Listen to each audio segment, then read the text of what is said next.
3, dan yang terakhir ada Paul Christian absensi 25. Selanjutnya,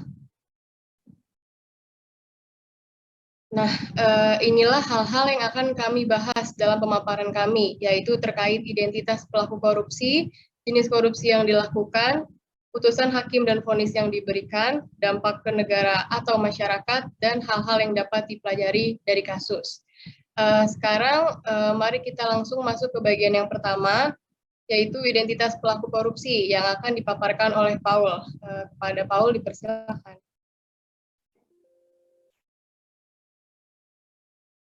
Terima kasih, Nabila.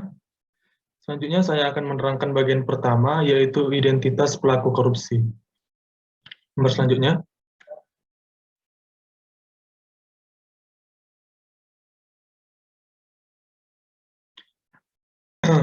Dalam kasus korupsi ini, terdakwanya bernama Dana Widiatmika, lahir di Malang, tanggal 3 Maret 1974. Usianya 38 tahun, jenis kelamin laki-laki dan kebangsaan Indonesia. Tempat tinggalnya di perumahan Curug Indah, Jalan Elang, Indopura, Blok A7, nomor 45, RT 004, RW 008, Cipinang Melayu, Kecamatan Makassar, Jakarta Timur. Agama Islam, pekerjaan terakhir sebagai pegawai negeri sipil, pegawai di Direktorat Jenderal Pajak, golongan 3C, sebagai akun representatif atau AR. Pendidikannya yaitu terakhir di Sekolah Tinggi Akuntansi Negara atau STAN, lalu melanjut ke Pasca Sarjana di Program Studi Ilmu Administrasi, Fakultas Ilmu Sosial dan Politeknik Negeri Indonesia atau FISIP-UI. Selanjutnya akan diterangkan oleh Rahmi. Baik, terima kasih Paul. Nah, sekarang saya akan menjelaskan mengenai bagian yang kedua, yaitu jenis korupsi yang dilakukan oleh terdakwa Dana Widiatmika. Next.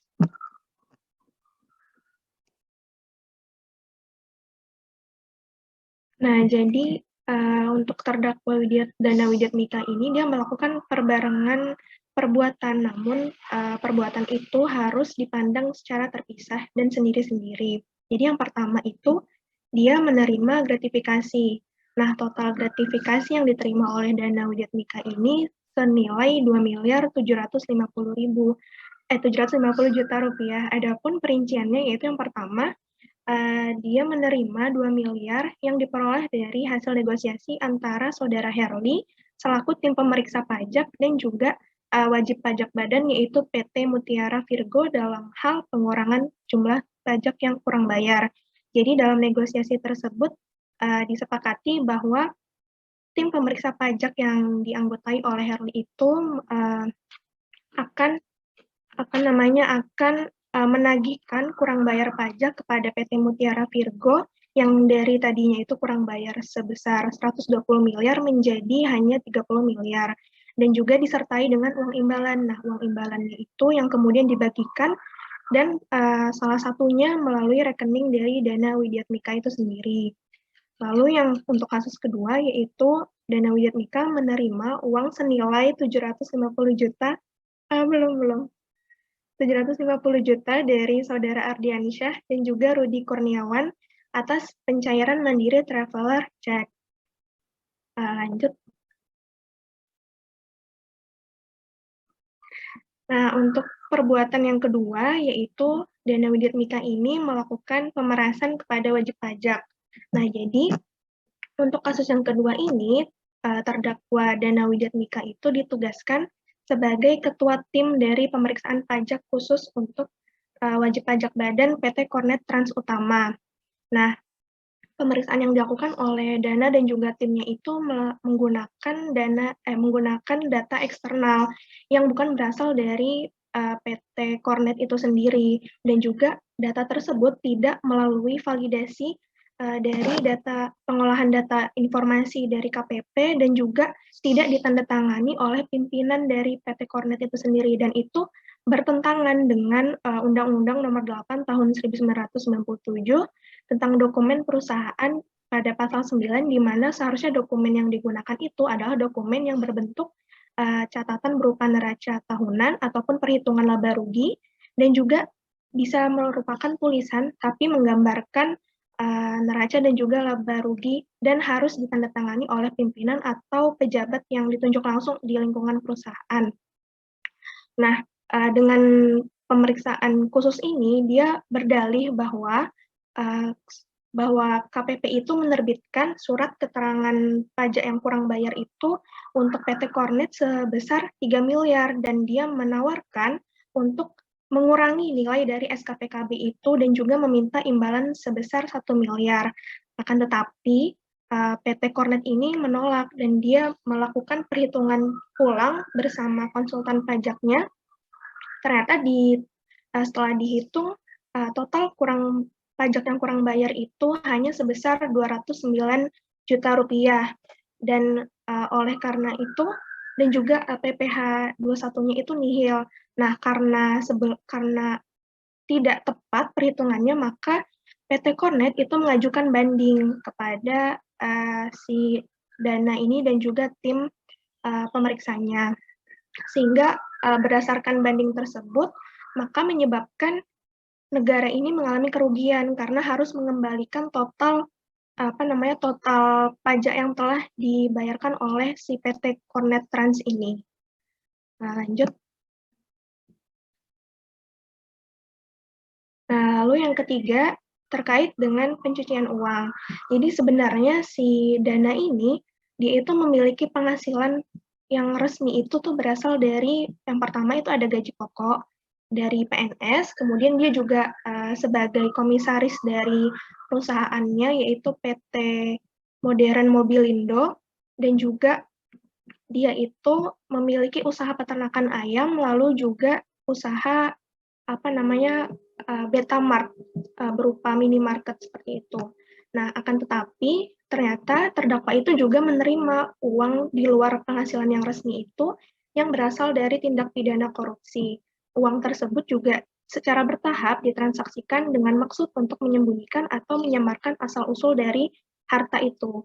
Nah, adapun cara yang dilakukan oleh Dana Widyatmika yang pertama yaitu memasukkan dana tersebut ke berbagai rekening.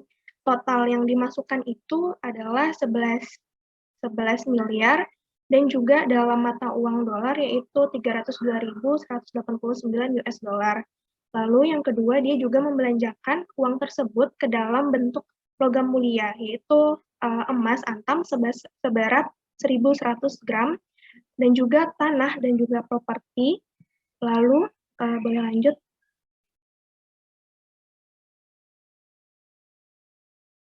Lalu selain dalam properti, tanah, dan juga emas, dia juga menyembunyikannya ke dalam mata uang asing maupun barang berharga lainnya, yaitu barang-barang yang bermerek seperti itu. Lalu dia juga membeli kendaraan bermotor berupa truk dan juga mobil, dan kendaraan tersebut seolah-olah itu sebagai barang dagangan dari PT Mitra Modern Mobilindo itu, di mana PT Mitra Modern itu kan tadi masih ada kaitannya dengan Dana Widyatmika. Dan yang terakhir, uang tersebut diinvestasikan untuk bidang properti dengan melakukan kerjasama pada PT Bangun Persada Semesta. Nah, lalu untuk peraturan yang dilanggar itu akan dijelaskan oleh Lala. Silakan Lala. Baik, terima kasih Rahmi. Jadi ada sejumlah 3 peraturan yang dilanggar oleh Dana Widyatmika yang telah berhasil kelompok kami rangkum. Yang pertama itu ada Undang-Undang Nomor 31 Tahun 1999. Berdasarkan ketentuan Pasal 15 UU Nomor 31 Tahun 1999 tentang pemberantasan tindak pidana korupsi, terdakwa Dana Widyatmika telah melakukan percobaan melakukan tindak pidana sebagaimana dimaksud dalam Pasal 2 Ayat 1 Undang-Undang Nomor 31 Tahun 1999. Pasal 2 ayat 1 ini mengatur tentang perbuatan melawan hukum dalam rangka memperkaya diri sendiri atau orang lain atau suatu korporasi yang merugikan negara. Nah, yang mendasari pelanggaran pada pasal ini adalah karena terdakwa Dana Widyatmika dengan sengaja meminta PT Kornet Trans Utama agar mau memberikan uang untuk membantu menurunkan kurang bayar pajak. Hal ini berkenaan dengan jenis korupsi kedua yang sebelumnya sudah dipaparkan oleh Rahmi, yaitu melakukan pemerasan kepada wajib pajak. Yang kedua, Undang-Undang Nomor 20 Tahun 2001. Pasal 12B ayat 1 Undang-Undang Nomor 20 Tahun 2001 ini tentang perubahan atas UU Nomor 31 Tahun 1999 terkait penerimaan gratifikasi. Pasal 12B ayat 1 ini mengatur terkait gratifikasi yang dilakukan kepada pegawai negeri atau penyelenggara negara.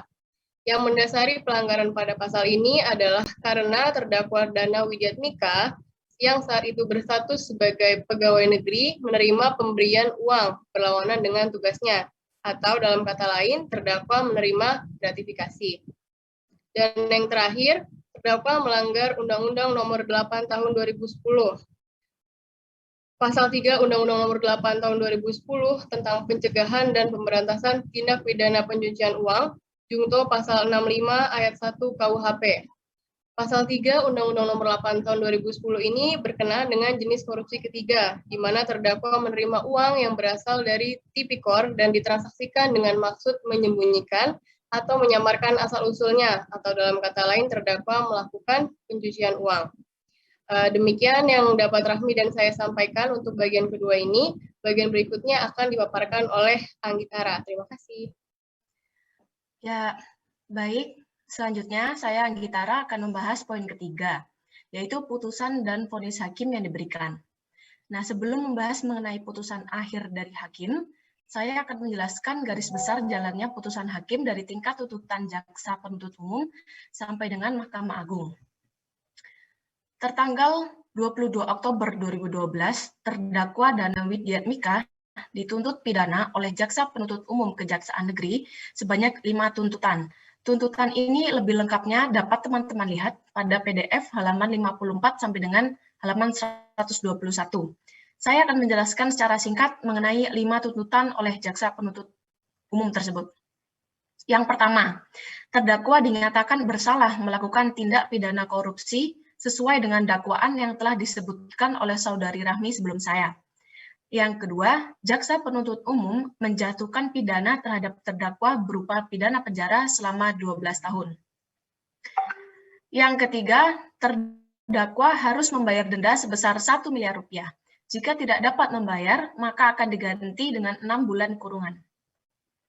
Keempat, terdakwa diwajibkan menyatakan barang bukti yang terlampir agar tetap terlampir dalam berkas perkara dan beberapa dari bukti tersebut dipergunakan untuk menjadi bukti perkara lain atas nama Herli Isdihasono. Nah, yang terakhir, terdakwa harus membayar biaya perkara sebesar Rp10.000. Atas tuntutan dari Jaksa Penuntut Umum tersebut, terdakwa dan tim penasihat hukumnya menyatakan keberatan atau eksepsi kepada majelis hakim. Pengadilan mengenai tindak pidana korupsi terdakwa menghasilkan putusan pada tingkat Pengadilan Negeri Jakarta Pusat tertanggal 9 November 2012 sebagai berikut. Pertama, bahwa terdakwa Dana Widiatmika terbukti secara sah dan meyakinkan bersalah melakukan korupsi dan pencucian uang. Kedua, terdakwa dijatuhi pidana penjara selama 7 tahun dan denda sebesar 300 juta rupiah. Apabila terdakwa tidak membayar denda tersebut, maka akan diganti dengan pidana kurungan selama 3 bulan. Yang ketiga, masa penahanan yang telah dijalani terdakwa sebelumnya akan dikurangkan seluruhnya dari pidana yang dijatuhkan. Dan terdakwa akan tetap ditahan sampai dengan sidang berikutnya. Yang kelima, terdakwa juga harus menetapkan barang bukti yang dapat dilihat pada halaman 122 sampai dengan 186 dengan ketentuan kurang lebih sama dengan tuntutan mengenai bukti pada tingkat jaksa penuntut umum tadi. Yang terakhir, membebankan biaya perkara kepada terdakwa sebesar Rp10.000. Nah, penuntut umum dan penasihat hukum terdakwa melakukan permintaan banding atas putusan pengadilan negeri tadi dan diterima oleh Pengadilan Tinggi Jakarta. Hal yang dimintakan banding adalah pemidanaan dan hal mengenai barang bukti. Putusan oleh Pengadilan Tinggi Jakarta pada tanggal 28 Maret 2013 atas banding yang diajukan, antara lain, pertama, terdakwa terbukti secara sah dan meyakinkan bersalah atas tindakan korupsi yang dilakukan bersama-sama, serta melakukan tindak pidana pencucian uang. Yang kedua, terdakwa dijatuhi hukuman pidana penjara selama 10 tahun dan denda sebesar 300 juta rupiah. Apabila denda tidak dibayar, maka akan diganti dengan pidana kurungan selama 3 bulan. Masa tahanan yang telah dijalani terdakwa sebelumnya akan dikurangkan seluruhnya dari masa pidana yang dijatuhkan. Dan terdakwa akan tetap ditahan sampai sidang berikutnya. Yang kelima, terdakwa harus menetapkan barang bukti yang dapat dilihat pada halaman 187 sampai halaman 254. Yang terakhir, terdakwa juga harus membayar biaya perkara pada kedua tingkat pengadilan sebelumnya, serta biaya pada tingkat banding ini sebesar Rp2.500. Berlanjut pada tanggal 29 Mei, terdakwa mengajukan permohonan kasasi atas putusan Pengadilan Tinggi Jakarta kepada Mahkamah Agung berdasarkan surat kuasa khusus tertanggal 22 Mei 2013. Dikarenakan terdakwa mengajukan permohonan kasasi beserta alasan-alasannya dalam tenggang waktu dan dengan cara yang sesuai dengan undang-undang, maka permohonan kasasi tersebut dapat diterima oleh MA. Alasan yang diajukan oleh terdakwa dapat teman-teman lihat pada halaman 254 sampai dengan halaman 277, dan respon dari Mahkamah Agung terhadap alasan tersebut dapat dilihat juga pada halaman 277 sampai dengan 279. Sebelum Mahkamah Agung memberi putusan akhir kepada terdakwa, ada beberapa hal yang dipertimbangkan Mahkamah Agung yang bersifat meringankan dan juga memberatkan terdakwa. Hal-hal tersebut dapat teman-teman baca pada halaman 279. Atas pertimbangan tersebut, MA atau Mahkamah Agung berpendapat bahwa putusan dari Pengadilan Tinggi Jakarta pada tanggal 28 Maret 2013 harus dibatalkan dan Mahkamah Agung akan mengadili sendiri perkara dari terdakwa. Pada akhirnya, Mahkamah Agung mengabulkan permohonan kasasi dari terdakwa dan terdakwa Danang Widiatmika diadili bahwa putusan dari Pengadilan Tindak Pidana Korupsi pada tingkat Pengadilan Tinggi Jakarta tertanggal 28 Maret 2013 telah dibatalkan. Dan Mahkamah Agung mengadili sendiri dengan mengeluarkan putusan akhir tertanggal 9 Oktober 2012 sebagaimana tertera pada PDF yang teman-teman lihat di layar Zoom ini.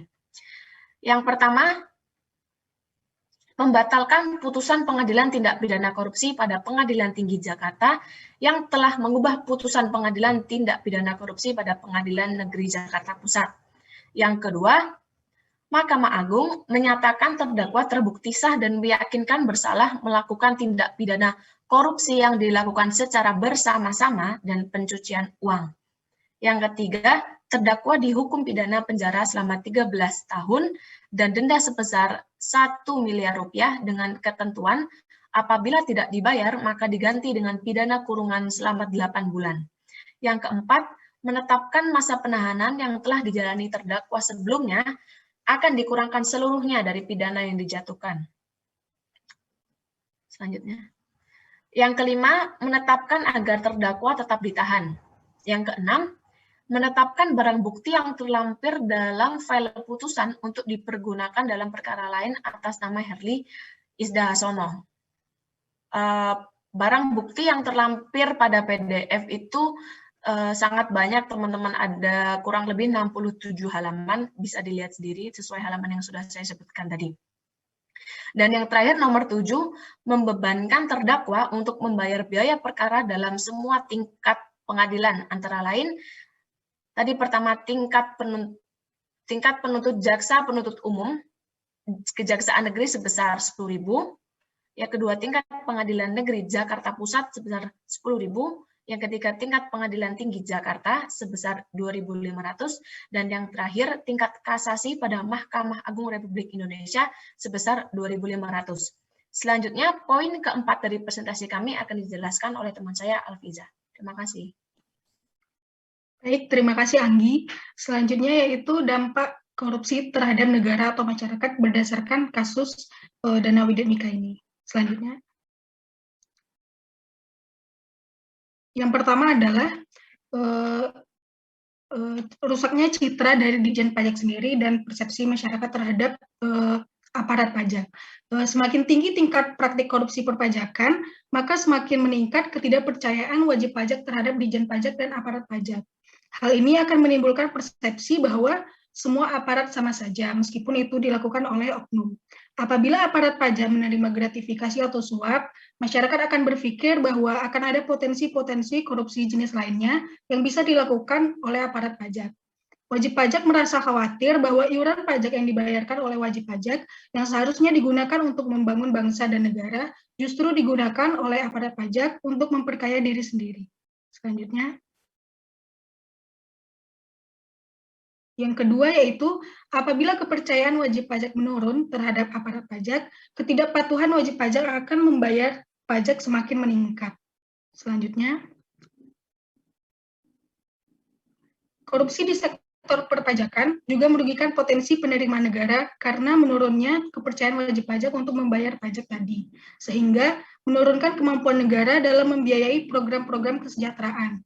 Apabila program-program kesejahteraan dan pembangunan tersendat, hal ini akan menurunkan kualitas hidup masyarakat seperti kemiskinan dan sebagainya, sehingga akan menimbulkan tindak kriminal lain.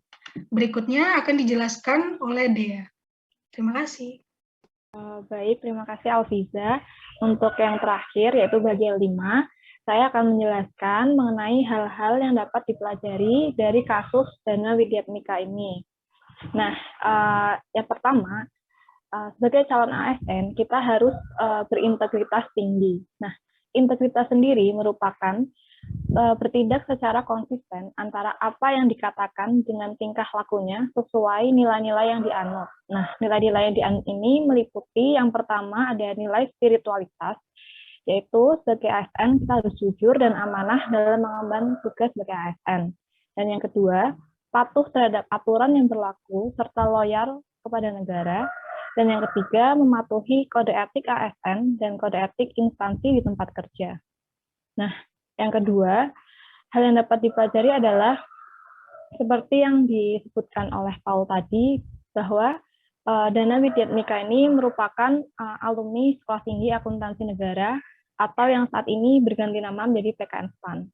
Nah, perbuatan korupsi yang telah dilakukan Dana Widyatmika ini tentunya sudah mencoreng nama baik PKN STAN, yang mana terkenal sebagai kampus yang sangat menjunjung tinggi integritas. Oleh karena itu, sudah sepatutnya sebagai seorang alumni PKN STAN harus tetap menjaga nama baik alma mater dimanapun dan kapanpun.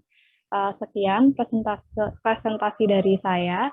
Untuk selanjutnya, saya kembalikan ke moderator. Terima kasih. Terima kasih, Dea.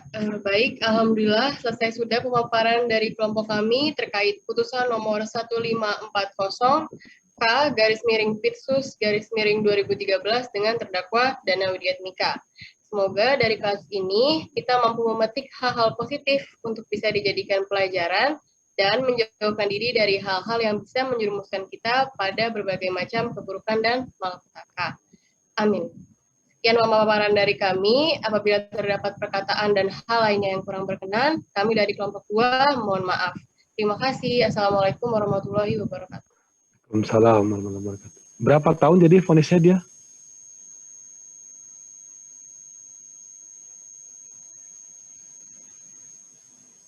Tiga 13 tahun, Pak. 13 tahun kumulatif berarti ya? Maksudnya kumulatif itu ada beberapa kejahatan ya? Gratifikasi, kemudian penyucian uang ya? Ya, penyucian uang, benar ya? Dikenakan penyucian uang juga ya? Iya, Pak. Oke. Alumni STAN ya? Alumni STAN ya, kakak kelas kalian. Oh, kakak kelas saya juga ya? Malu ya? Aduh, saya speechless langsung begitulah. Apa namanya, diungkapkan lebih awal. Ini kita pembelajaran lah ya. Buat kalian yang akan ditempatkan dimanapun ya, sebagai alumni yang akan menjadi alumni sebentar lagi ya, insya Allah ya.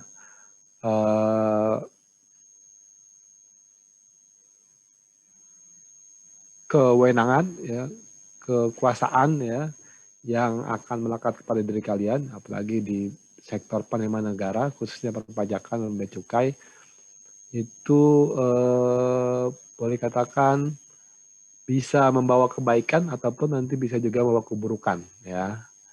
Kalau dilihat dari tadi kasus dana ini kewenangannya kan dia auditor ya, auditor pajak ya, betul nggak? Jabatan terakhir akun representatif, Pak. AR ya, nah, tapi kan kejadiannya itu kan sebelum jadi AR ya dia. Kejadian itu kan kejadian yang sebelum-sebelumnya ya, sebelum dia jadi AR ya. Di mana apa sih perbuatan dia yang sehingga dia dipidana gitu loh. Kan tawar-menawar ya, atau menawarkan penurunan perpajakan, ya kan? Kemudian pemerasan juga ada di situ ya. Kemudian paling banyak adalah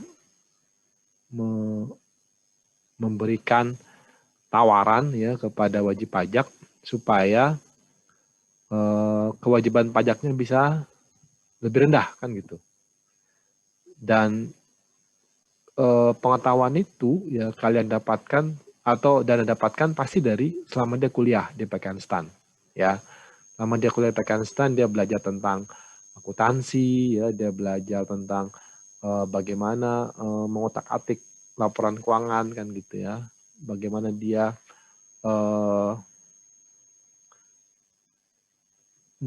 apa nyebutnya ya, ya boleh katakan mempermainkan ya, namanya financial engineering ya, bagaimana mempermainkan akuntansi yang mungkin kalian saat ini belum memahami lebih jauh dari akuntansi itu. Kan saat ini kalian belajar tentang bagaimana melaporkan secara tepat ya, sesuai dengan PSAK ya kan, sesuai dengan standar-standar akuntansi yang berlaku umum ya. Nanti bertambah lagi ilmunya, lebih tahu lagi tentang akun-akun apa saja kan gitu yang bisa diutak-atik sehingga nanti bisa mencerminkan laporan keuangan secara lebih shining gitu ya. Shining itu apa? Lebih cemerlang seakan-akan gitu ya. Atau sebaliknya, ya kan? Sebaliknya laporan keuangan diutak-atik ya, sehingga tadi seperti keinginan dari para petugas pajak itu ya, yang menawarkan supaya pajaknya bisa lebih rendah. Itu berdasarkan ilmu-ilmu yang kita pelajari di STAN maupun di kampus lain yang memang memfokuskan di bidang akuntansi dan perpajakan.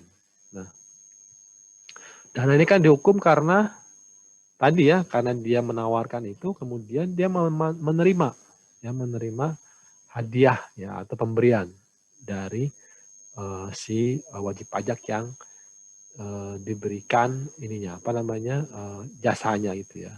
Tapi saya agak bingung kenapa dikenakan dengan pasal 12B ya, pasal gratifikasi gitu. Berarti kalau seperti ini ya pemberinya nggak ada yang kena nih. Ya kenapa nggak dikenakan suap menyuap, itu yang saya bingung ya. Kalau saya baca, jadi kenapa pasal 12B kan ya, kasus dana ini. Ya 12B itu kan gratifikasi. Bukan 12 huruf B ya, bedakan antara 12B dan 12 huruf B. Kalau 12 huruf B maka dia suap menyuap. Ya, ada kewajiban yang dilanggar. Kalau 12B berarti gratifikasi.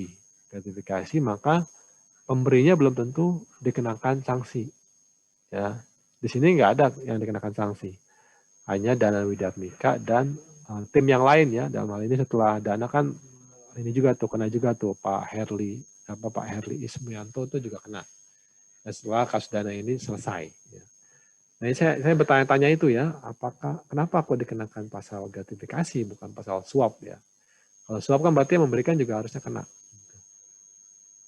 Tapi saya nggak tahu ya, saya tidak tahu detail dari ini apa namanya proses investigasi ini.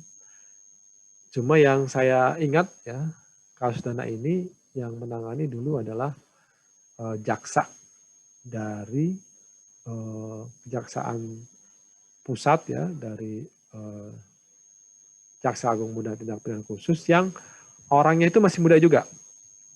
Jadi jaksanya itu masih muda, dia baru selesai pulang dari Belanda. Jadi ini saya kasih off the record-nya ya. Jadi waktu itu saya lagi konsultasi ke seorang jaksa terkait dengan ini apa namanya perbuatan dugaan suap seorang kepala daerah gitu ya. Kemudian dia baru bercerita tuh ternyata. Dia bercerita, ini kasus yang mirip-mirip saya tangani dulu, begitu. Kasus apa Pak? Saya tanya gitu kan. Kasusnya itu orang pajak Dana Widiatmika. Saya kaget juga tuh.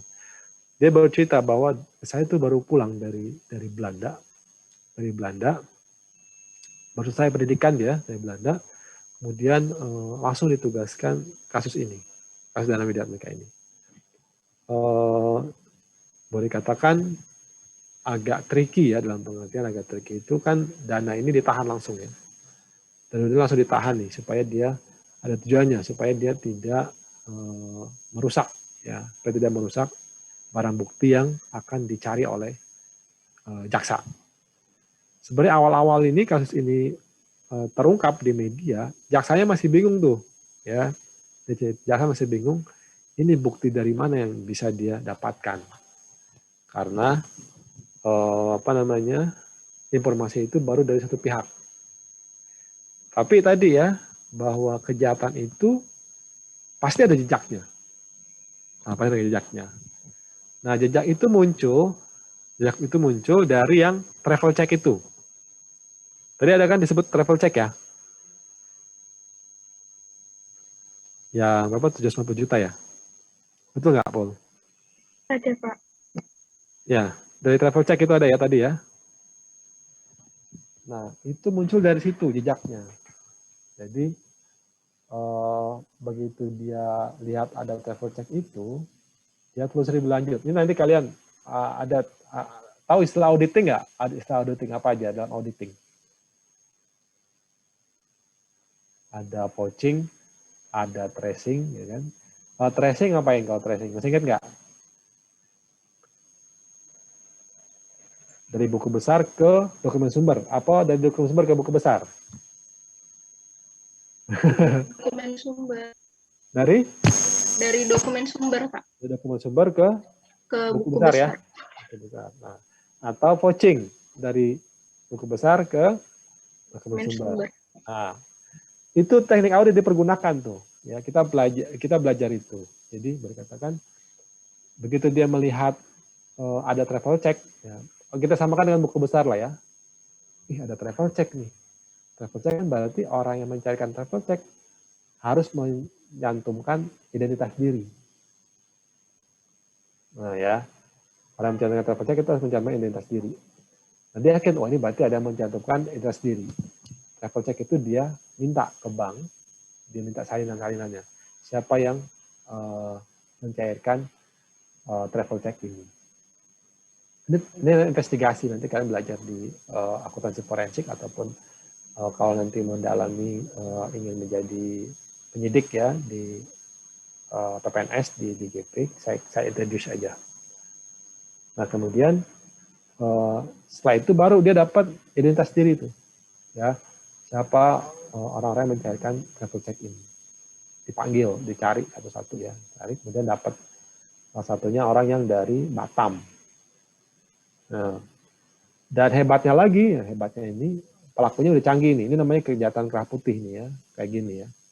Ternyata yang mencarikan itu ada orang biasa, seorang ini apa namanya resepsionis, yang di depan sekalian terima tamu itu namanya resepsionis ya, seorang resepsionis yang mencarikan itu, sehingga begitu ditanya, ini kok kamu bisa mencairkan uang puluhan juta dari travel check itu, bagaimana ceritanya gitu kan? Dia nggak bilang, saya nggak tahu apa-apa, saya cuma disuruh mencairkan uang ini, ya kemudian saya ambil, kemudian saya serahkan ke bos saya. Siapa bosnya kan gitu? Karena orang itu sudah berpindah pekerjaan. Nah, cerita lagi bahwa bosnya itu dulu punya, waktu itu dia pada saat mencairkan cek itu, dia bekerja di sebuah usaha kayak kecantikan gitu, pusat perawatan, pusat kecantikan. Nah, ditanya lagi tuh, makanya nyebutnya apa nih? Tracing apa poaching tuh ya? Setelah ke tempat pusat perawatan itu kecantikan, ditanya lagi. Berapa layer tuh ya? Berapa layer tuh? Tanya lagi kenapa dapat cair check ini? Baru dari situ ada titik terang. Titik terang adalah bahwa travel check ini itu titipan dari seorang pengusaha apa gitu ya, pengusaha apa yang notabene ternyata pengusahanya itu bukan yang pelautan sawah nih, tapi yang titipan itu pengusaha yang ke berikutnya itu adalah memiliki masalah perpajakan. Jadi ada berapa layer tuh? Nutrisionis, kemudian pemilik perawat kecantikan, kemudian temannya si pemilik perawat kecantikan yang memiliki permasalahan di bidang perpajakan itu. Nah di situ boleh dikatakan itulah ya setiap kejahatan pasti membawa ataupun ada jejak-jejaknya. Nah dari situ dari travel check itu baru terbongkar semuanya ya bahwa memang yang diterima oleh dana ini berkaitan dengan penerimaan hadiah itu, khususnya yang berkaitan dengan hadiah permasalahan perpajakan. Nah, akhirnya terbongkar yang lainnya tuh ya, termasuk yang penerimaan sebesar 2 miliar lebih itu. Itu pelajaran buat kita ya, bahwa setiap kejahatan pasti ada jejaknya, dan itu akan bisa diungkap. Ya, jadi boleh katakan kita yang sudah tahu, ya kita hindari. Kita sadar bahwa kejahatan itu ada yang akan terungkap. Walaupun momennya mungkin waktunya tidak seketika. Ya, kita nggak tahu. Ya. Nah kebetulan dana ini, kalian tahu, dana ini waktu itu sempat gak dipercaya bahwa dia melakukan kejahatan. Kenapa? Karena ini teman-teman yang pernah dengar nggak majalah Sabili? Ini teman-teman yang ini, yang pakai kerudung. Mungkin kalau Paul sama Devina nggak familiar. Pernah dengar nggak majalah Sabili? Ada yang pernah tahu majalah Sabili? Itu salah satu majalah yang digemari ya, khususnya bagi ini teman-teman yang akhwat ikhwan begitu ya. Nah dia dana itu dikupas dan seorang pegawai negeri yang sangat patuh kepada ibunya. Dan pada ibunya. Jadi bahkan perilakunya sangat baik gitu ya. Sangat baik kepada orang tua ibunya gitu. Walaupun mungkin ibunya nggak tahu bahwa si dana ini melakukan kejahatan di bidang perpajakan. Jadi boleh katakan dia sampai diulas oleh majalah Sabili itu sangat patuh kepada orang tua, termasuk pada saat orang tuanya ibunya sakit itu dia gendong-gendong ya di rumah sakit itu. Sempat diwawancarai ya oleh majalah Sabili itu melihat kekaguman majalah itu terkait dengan sosok patuhnya Dana Widiatmika ini kepada orang tua. Jadi sempat nggak percaya juga ya sebagai masyarakat, wah kok bisa seperti ini ya, tapi ternyata itu ya satu pelajaran buat kita juga, kita tidak boleh menjudge seseorang hanya dari satu sisi ya, dari satu sisi, tapi sebelum kita dapat informasi yang lebih banyak, yang lebih dalam lagi. Oke, ini alumni kita, jadi kita juga harus bercermin ya, dan makanya malu, ya, boleh katakan mungkin saya tingkat 1, dia tingkat 3 kali, atau saya masuk dia lulus tuh, karena mungkin tuh STA 91 atau 92 tuh saya yakin tuh ya. Oke, mudah-mudahan kalian bisa dapat ini ya, apa nyebutnya ya, pelajaran yang bisa kalian dapatkan di situ ya. Pasti orang-orang yang di DJP ataupun yang berkaitan dengan penerimaan negara memiliki kewenangan, kekuasaan. Kalian orang-orang yang cerdas, ya. Tiap semester seleksi alamiah, ya kan gitu ya.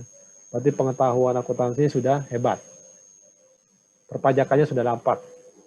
Nanti kalau ditempatkan di DJP atau di tempat Kementerian Keuangan, pasti ada diklatnya lagi yang bisa menambah ilmu kalian. Tapi satu sisi ya, jangan lupa bahwa kecerdasan intelektualitas kalian itu bisa juga membawa ke arah yang tidak baik ya pada saat kalian tidak memiliki sifat-sifat yang berkaitan dengan memegang teguh kebenaran, melindungi integritas ataupun kejujuran. Ya, itu nomor kita pelajari dari situ tuh. Ya, semakin tinggi kewenangan, ya, kesempatan, kekuasaan, semakin tinggi juga ujian ataupun cobaan yang akan kita hadapi. Ya, harus kita pelajari itu.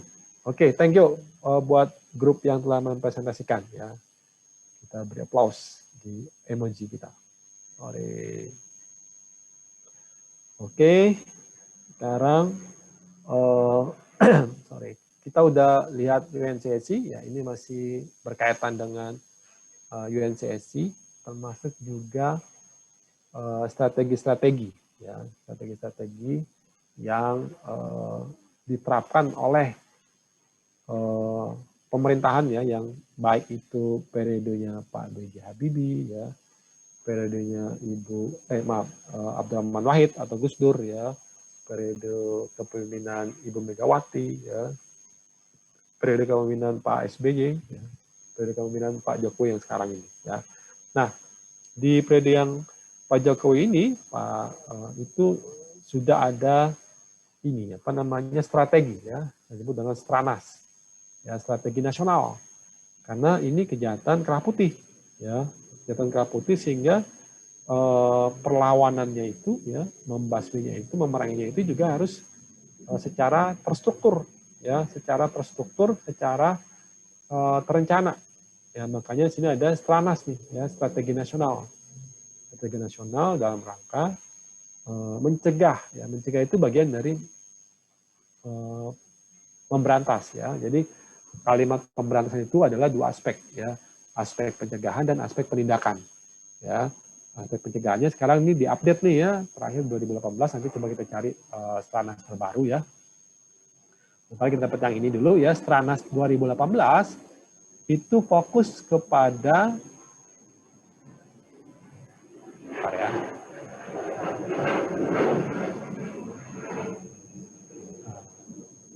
udah lewat pesawatnya ya. Stranas, strategi nasional pencegahan korupsi itu ya, itu fokus pada 3 area atau tiga prioritas ya, 3 prioritas. Jadi di sini kita punya peraturan Presiden 5/2000 tentang strategi nasional pencegahan ya, jangka panjang nih ya, basicnya di sini ya. Ada jangka panjang 2012 sampai 2005. Kemudian jangka menengah 2012 sampai 2014. Ada lagi nih sekarang berarti yang 2018 jangka menengahnya nih ya. Ada inisiatif strategis ya, 3 fokus area yang akan didalami ya, atau dimonitor ya. Nah, 3 fokus itu adalah satu di bidang perizinan dan tata niaga ya kan, bagaimana perizinan tata niaga itu menjadi lebih sederhana ya, supaya orang berbisnis itu, melakukan usaha itu menjadi lebih mudah. Lebih mudah, maka inisiatif-inisiatif ataupun dorongan-dorongan untuk menjadi entrepreneur ya, menjadi pengusaha semakin banyak ya. Nah, itu akan dibuat lebih sederhana ya, sehingga masyarakat Indonesia khususnya ataupun generasi-generasi muda itu berkeinginan untuk mendalami dunia usaha ya, dunia bisnis ya. Nah, kemudian keuangan negara ini yang menjadi bagian dari kita ya, bagaimana ini akan menjadi area pencegahan korupsi ya. Kemudian penegakan hukum ya, atau reformasi birokrasi yang akan terus dijalankan ya, digaungkan supaya ke arah perbaikan yang semakin baik ya. Nah, perizinan tata niaga ini ada beberapa tantangan nih ya. Tantangannya satu nih ya, kan karena banyak regulasi ya, mungkin yang ada yang sifat tumpang tindih ya kan, kemudian yang saling bertabrakan atau bertolak belakangan gitu. Ini supaya dibuat lebih sederhana ya, atau lebih terarah, minimal tidak tumpang tindih ya, dan tidak saling bertolak belakang antara peraturan yang satu dan peraturan yang lain ya, supaya regulasi ini terkait kewenangan perizinan menjadi lebih mudah ya dikeluarkan. Nah, kemudian nanti ada PTSP ya, supaya semua izin-izin ya difokuskan atau diarahkan melalui PTSP ya, pelayanan terpadu. Alhamdulillah, sorry. Ya, pelayanan terpadu satu pintu ya. Jadi tempat-tempat orang mengajukan izin ya, izin-izin itu supaya tadi ya tidak banyak notifikasi ataupun pungli-pungli ya, maka difokuskan di PTSP.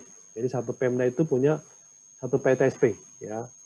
Justru nanti Pemdanya ya, dinas-dinasnya yang merapatkan diri ya, bukan lagi masyarakat yang harus bolak-balik ke dinas-dinas. Tapi begitu satu PTSP, maka di pelayanan itu ada beberapa dinas yang terlibat ya. sehingga menjadi lebih mudah. Oke. Nah, kemudian nanti ada standar pelayanannya ya, berapa lama nih ya. Kalau kita udah banyak ya, ini banyak harus belajar dari Kementerian Keuangan ya, khusus di KPPN ya. Standar pelayanan itu sudah bagus banget KPPN ya, dalam pengertian dia punya standar pelayanan dalam waktu berapa jam ya, itu harus ada koreksi kan gitu ya. Karena yang ada koreksi maka dokumen diterima. Kemudian waktu berapa lama, 1 hari ke 2 hari gitu, harus ada kejelasan ya. Kalau tidak ada ini berarti kalau tidak ada masukan dari KPPN ya atau koreksi dari KPPN maka harus segera dicairkan uangnya. Nah itu contoh ya pelayanan gitu kan.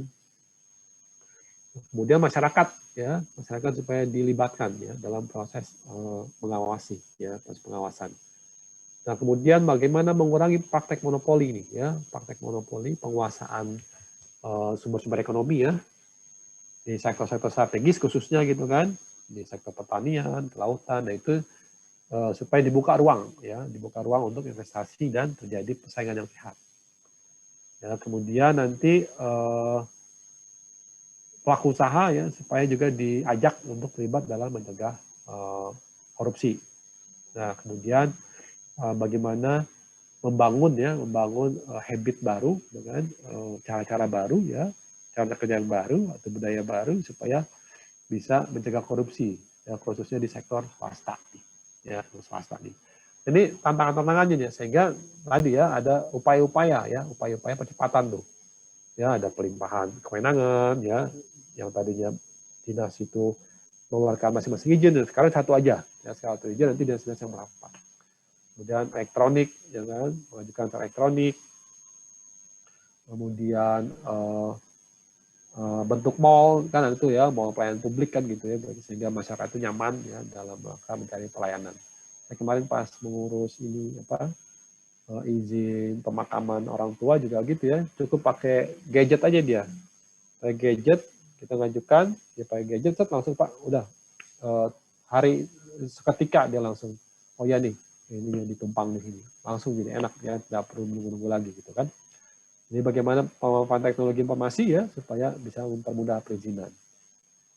Oke, dunia usaha ya, khususnya sektor-sektor strategis juga berpartisipasi ini. Ya. Nah kalau ada yang melanggar kan gitu ya, melanggar pasti ada sanksi ya, ada sanksi supaya bisa menjadi ini kita juga ya, bisa menjadi pelajaran juga ya, bahwa yang berbuat tidak sesuai ketentuan ya harus ada sanksinya kan. Oke, itu di sektor perizinan tata niaga. Nah kemudian sektor keuangan negara nih ya, seperti yang kita tadi contohkan tuh ya, sektor penerimaan negara kan gitu, contoh nih kan, penerimaan negara, jangan sampai tadi itu ya kewajiban-kewajiban pajak yang harus dibayarkan oleh para wajib pajak itu akhirnya tanda kutip ya bisa diajak berdamai ya, walaupun damai itu indah ya, kalau kata ini ya, kata aparat tertentu ya. Tapi untuk penerimaan negara ini damai itu jangan ya, damai itu tidak indah buat penerimaan negara ya. Kalau memang ada kewajiban yang harus dibayar, kita tagih kan gitu ya. Kalau seandainya terjadi sengketa ya silakan. Sudah ada lembaganya, sudah ada lembaga untuk menangani sengketa antara wajib pajak dan petugas pajak. Karena ini peradilan pajak. Ya, biarlah mereka bertemu di sana ya. Siapa yang benar? Ya, apakah perhitungan wajib pajak yang benar ataukah perhitungan petugas pajak yang benar ya, sehingga nanti ada lembaga peradilan pajak yang akan menyelesaikan sengketa pajak itu. Nah, kemudian belanja ya, sektor belanja nih supaya seperti yang kemarin udah kita bahas belum di sini ya, terkait dengan penggunaan ya kan, supaya belanja itu tepat sasaran ya, kan? Sesuai dengan target-target yang sudah diuraikan dalam rencana pengeluaran kan gitu ya. Dikatakan bagaimana belanja ini memberikan dampak ke kesejahteraan masyarakat ya. Nah, disinilah ya ini akan menjadi fokusnya nih ya. Ini ya penyelewengan dan kriminalisasi petugas ya pada sektor pajak dan non pajak. Ya, ini kan contohnya tadi itu ya. Contoh yang dibahas barusan gitu kan, dalam media ini berarti penyalahgunaan kewenangan kan ataupun kekuasaan. Ya, untuk tadi baik itu menerima hadiah ya ataupun memeras kepada wajib pajak. Nah, kemudian ini ada kerjasama nih ya, data untuk perpajakan tuh ya.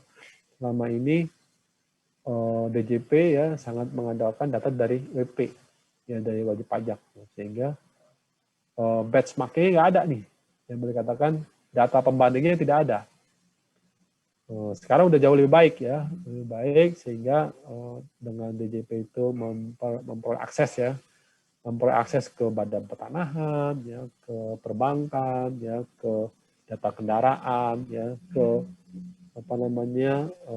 investasi, ya, sehingga ke Kumham ya untuk dapat data-data tentang pemilik perusahaan, itu memberikan kesempatan kepada DJP kan untuk mencari perbandingan data ya antara yang dilaporkan oleh wajib pajak dengan petugas pajak yang memiliki data juga ya, sehingga bisa ketahuan tuh benar nggak kewajiban dari wajib pajak melaporkan pajak ini ya.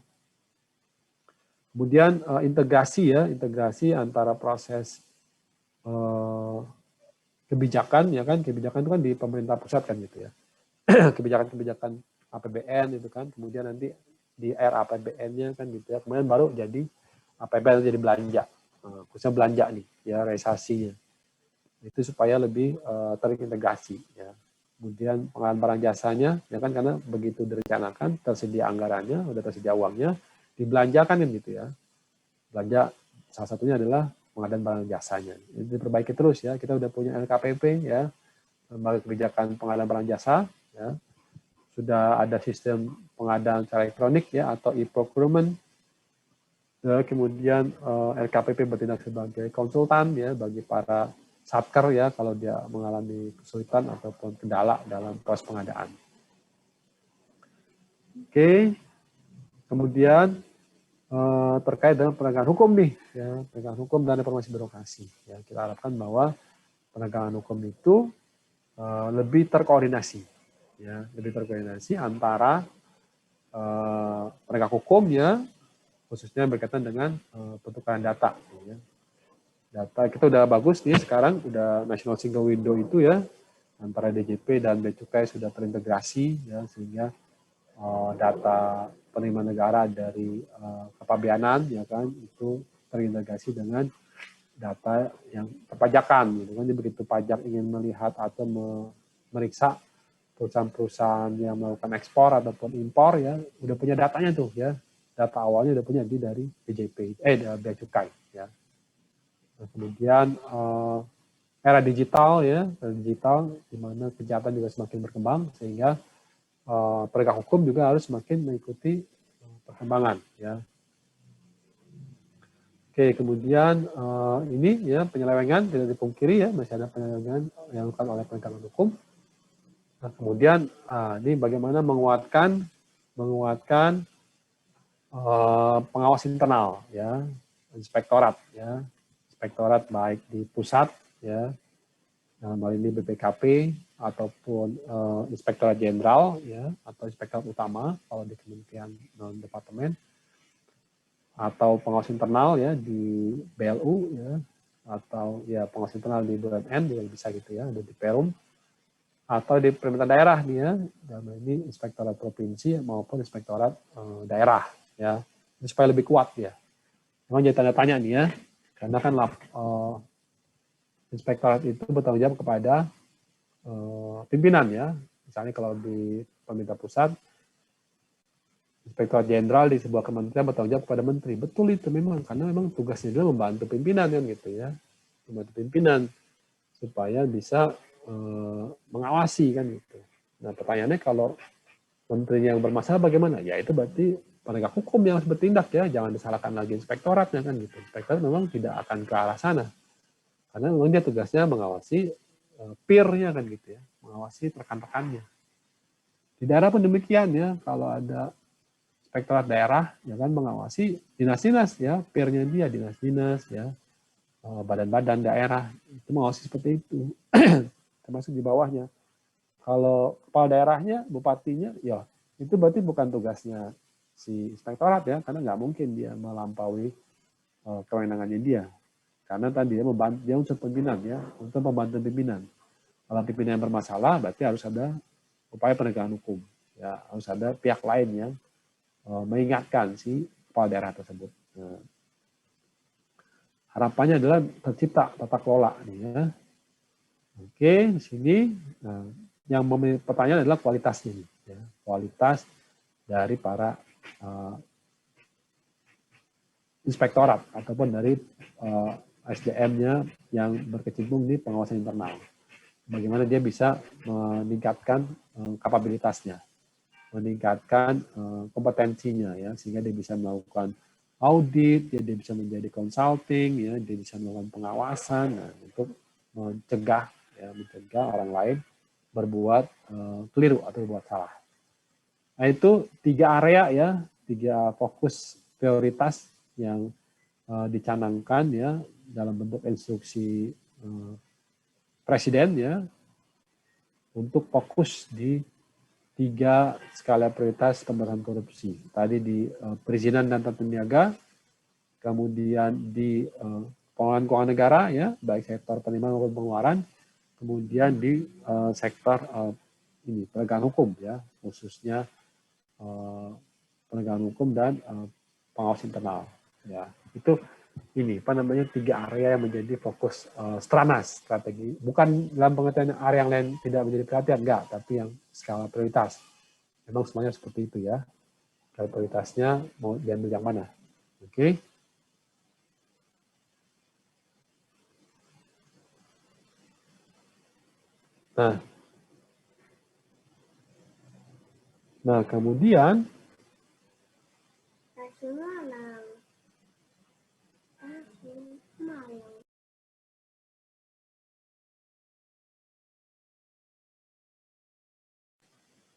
Nah kemudian ada lembaga-lembaga penegak hukum nih ya, lembaga penegak hukum yang menangani pemberantasan korupsi ini ya. Kita punya KPK ya, kita punya Kejaksaan Agung, kita punya kepolisian ya. Nah, bagaimana dengan keadaan KPK sekarang nih kan gitu ya. Ternyata udah ada perubahan undang-undang ya terkait dengan KPK ini ya. Ini misalnya perlu ya.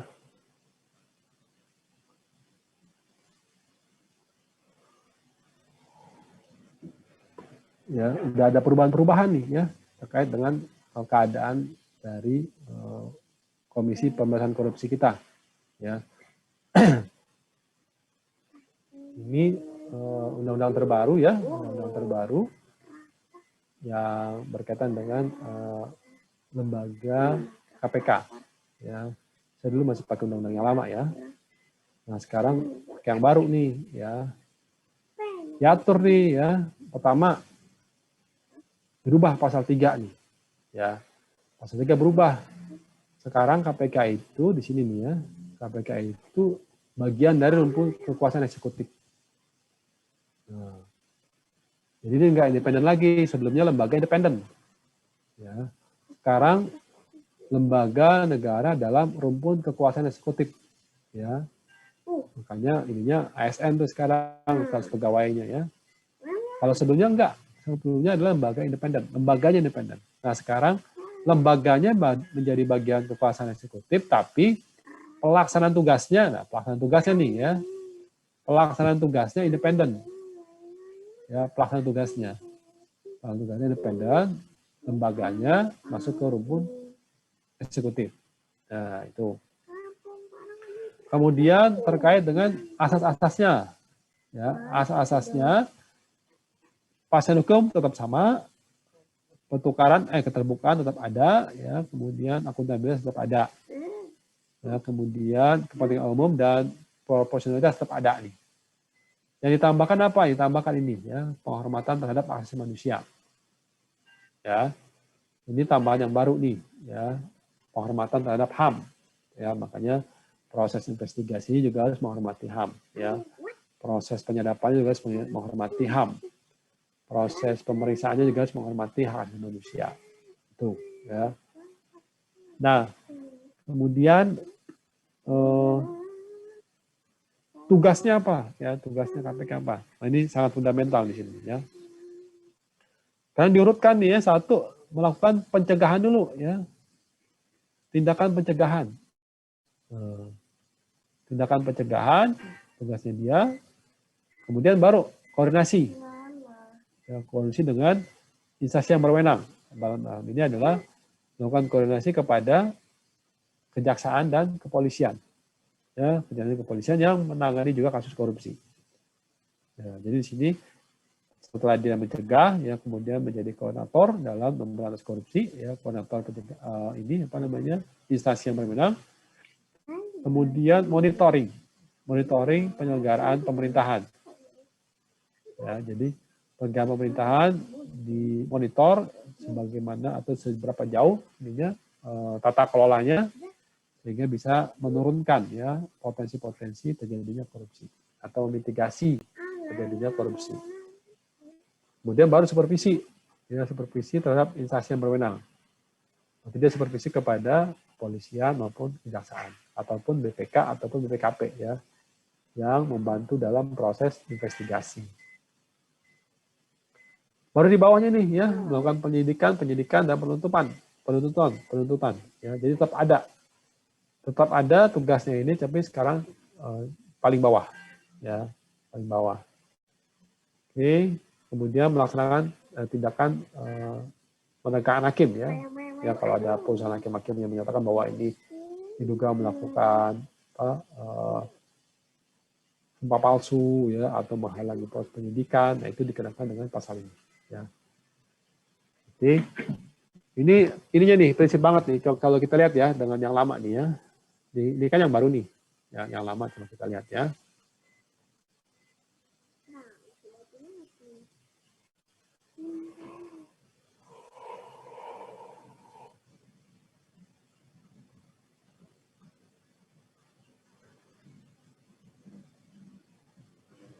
Nah, ini yang lama nih. Yang lamanya.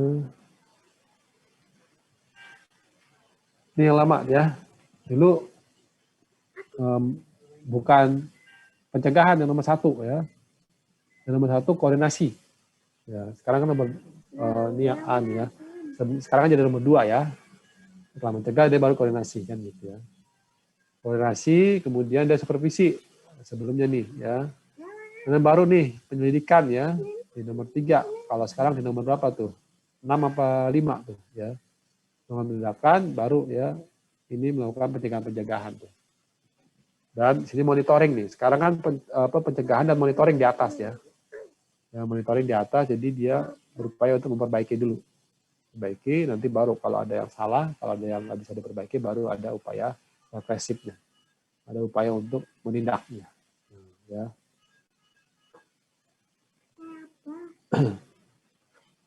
Nah, itu yang lamanya nih ya.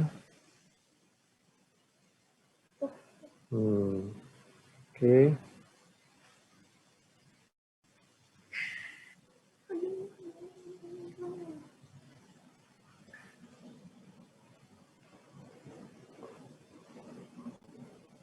Ini. Nah, kemudian pasal 7 ya, ini fungsi-fungsi pencegahan ya. Melakukan pendaftaran, ya, menerima laporan, gratifikasi ya, program pendidikan, sosialisasi ya, kampanye anti korupsi, kerjasama bilateral tadi itu ya, yang udah ada tadi itu. Nah, pasal 8 juga berubah nih ya. Ini masih mengkoordinasikan. Kemudian pasal 9 monitoring ya, agak berubah dikit.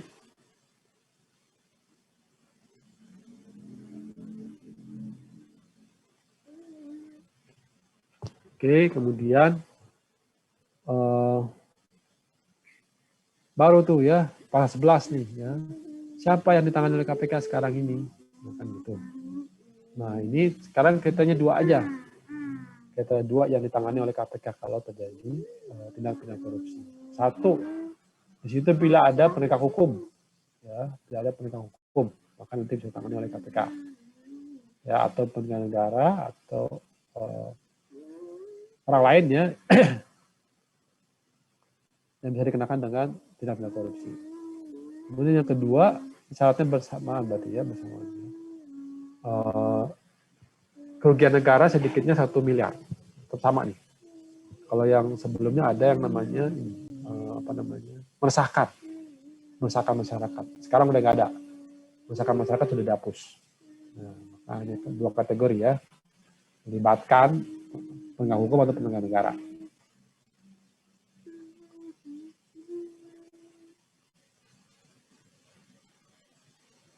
Ini pelaksana tugas ya, pelaksana tugas oleh KPK nih.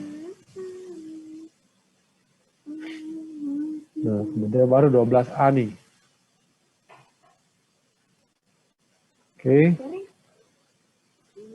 Nah, penyadapan ya, dulu penyadapan tanpa ada izin ya, sekarang ada izin ya. Ada izin dari Dewan Pengawas ya. Pengawas nih sekarang ya.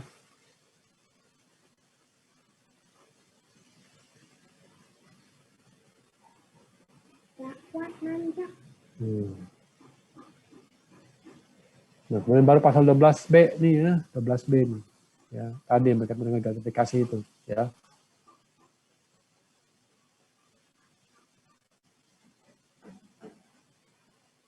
Ini 12C tentang ini ya. Hasil penyadapan ya, harus laporkan ya.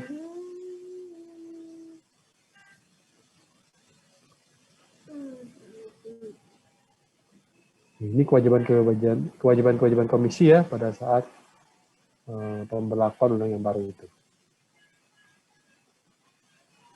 Oke. Kedudukan hanya sekarang di buku aja ya.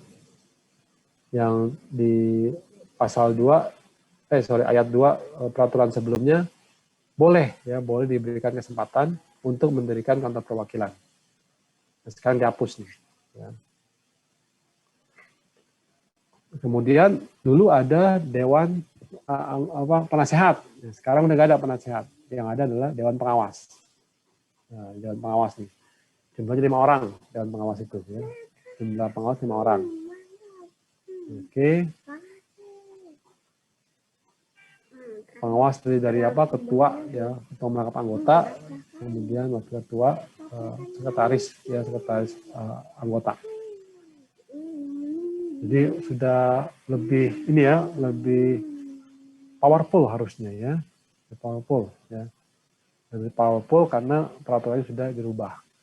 Nah, ini KPK Indonesia nih sekarang nih ya, yang fundamental adalah itu ya, bagian dari kekuasaan rumpun eksekutif ya.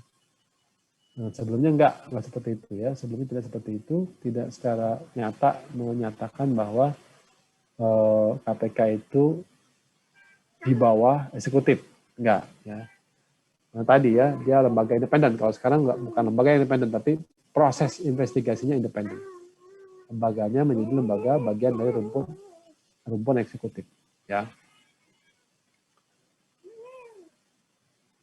Nah, oke, baru kita belajar nih ya, belajar bagaimana sih praktek-praktek ya pemberantasan korupsi yang ada di negara-negara sekitar. Ya, negara-negara sekitar nih. Gimana praktek korupsi? Bukan praktek korupsi, penindakan korupsi ya, penindakan korupsi oleh lembaga pemberantasan korupsi di negara lain ya. Oke, jadi kita belajar tentang ini ya, bagaimana memberantas korupsi di negara lain ya.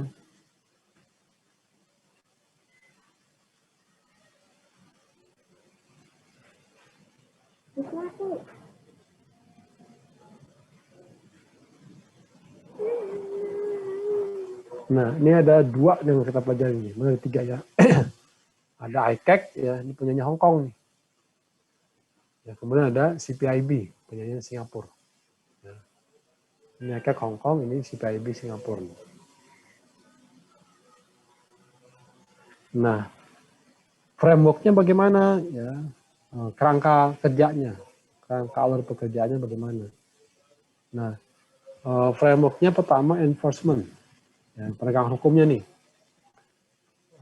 Bagaimana penegakan hukum terkait dengan pemberantasan korupsi. Ya, kemudian kerjasama internasional, kemudian ada aspek pencegahan dan aspek edukasi, bagaimana mengedukasi masyarakat ya, supaya bisa paham, ya, supaya bisa menyadari bahwa korupsi itu bukan suatu hal yang perlu dilestarikan, ya, bukan budaya dia.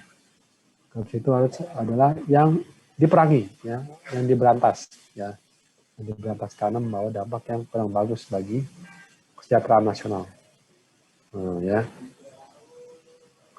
Bentar dulu ya, kita break dulu sebentar, aku buang air kecil dulu. Bentar ya, pegangin dulu deh. Kayak kalian juga ini, nggak tahu. Aku ke kamar kecil dulu, bentar ya.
Oke, ICAC.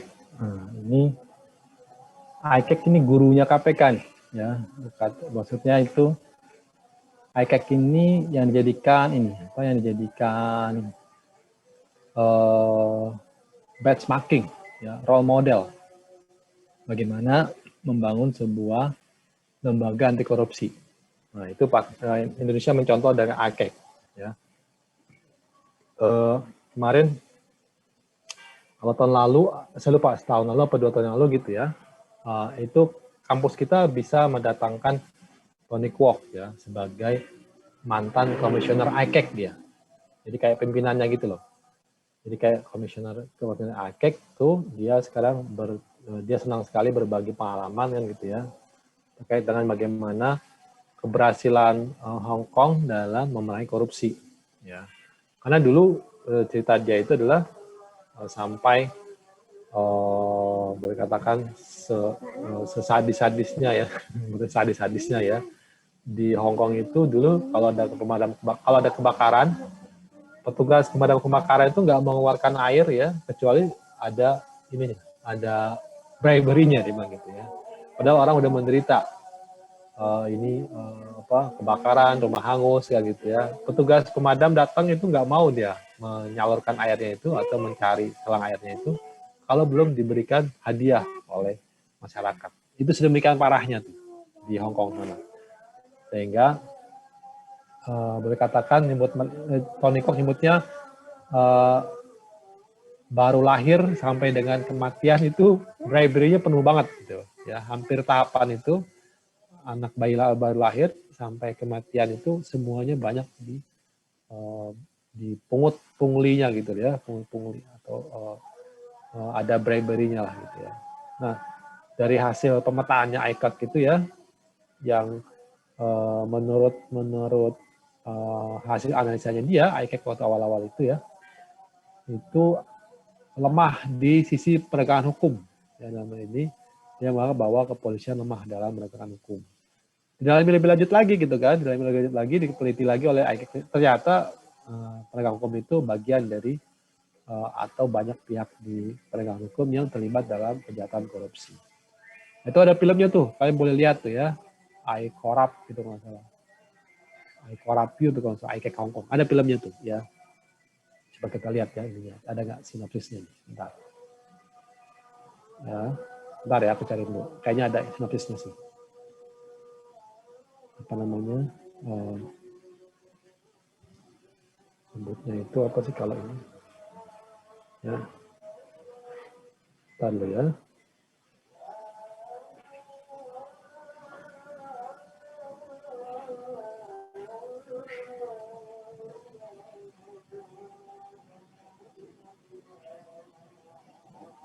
Bentar ya.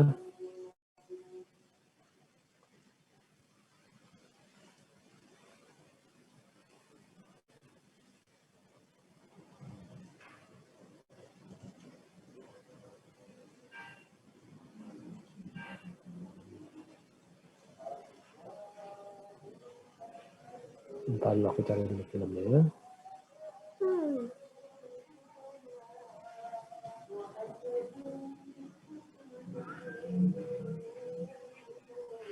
I Corrupt All Cops.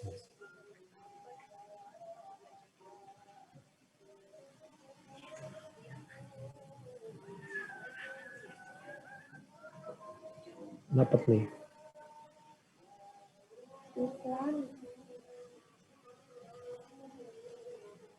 Bentar ya. Ini trailernya aja ya, trailernya aja, nanti silakan cari di YouTube sudah ada, silakan nanti dicari di apa namanya? Filmnya.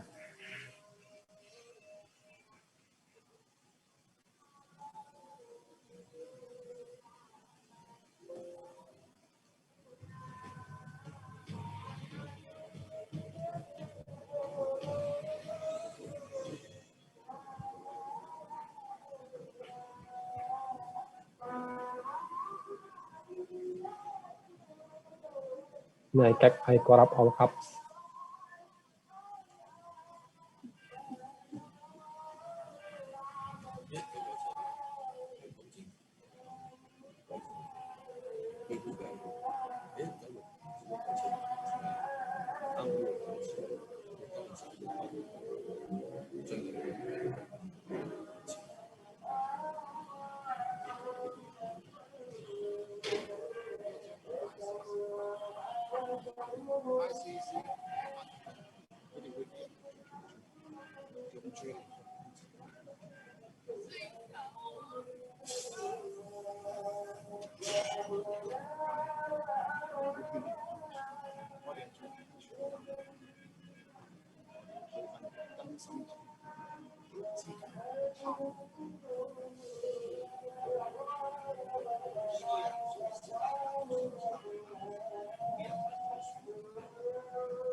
Nah, itu trial aja ya. Nanti silakan, filmnya ada di, kayaknya YouTube udah ada sih ya. Bagaimana kondisi Hong Kong tahun 60-an sampai tahun 70-an ya. Yang almost ya, dari semua aspek kehidupannya itu terjangkiti virus korupsi. Makanya dia judulnya I Corrupt All Cops ya. Hampir semua penegak hukum dia bisa beli ya. Indonesia masih ada tokoh-tokoh nasional ya. Dulu ada apa polisi yang seperti diungkapkan oleh Gus Dur ya, ada 3 polisi, 3 atau 2 polisi di Indonesia yang jujur ya. Hugeng ya kan, 1 Hugeng, 3 polisi ya yang jujur di Indonesia itu. Jadi masih mending tuh ya. Di Hong Kong hampir semuanya tuh I Corrupt All Cops ya. Indonesia masih ada 3 polisi yang jujur ya. Ada Sugeng, Jenderal Hugeng ya. Walaupun saya yakin pasti banyak di bawah Jenderal Hugeng yang sama ya, sangat banyak integritas. Kemudian patung polisi ya, kemudian yang ketiga polisi tidur ya. Oke, enggak, pasti itu apa guyonannya Gus Dur ya, guyonan Gus Dur. Saya yakin masih banyak polisi di bawah asuhan Jenderal Hugeng yang juga ini apa namanya jujur ya. Nah itu sebuah trailer aja bagaimana pemberantasan korupsi di Hong Kong ya yang menjadi pelajaran bagi pembentukan KPK Indonesia ya Indonesia. Sehingga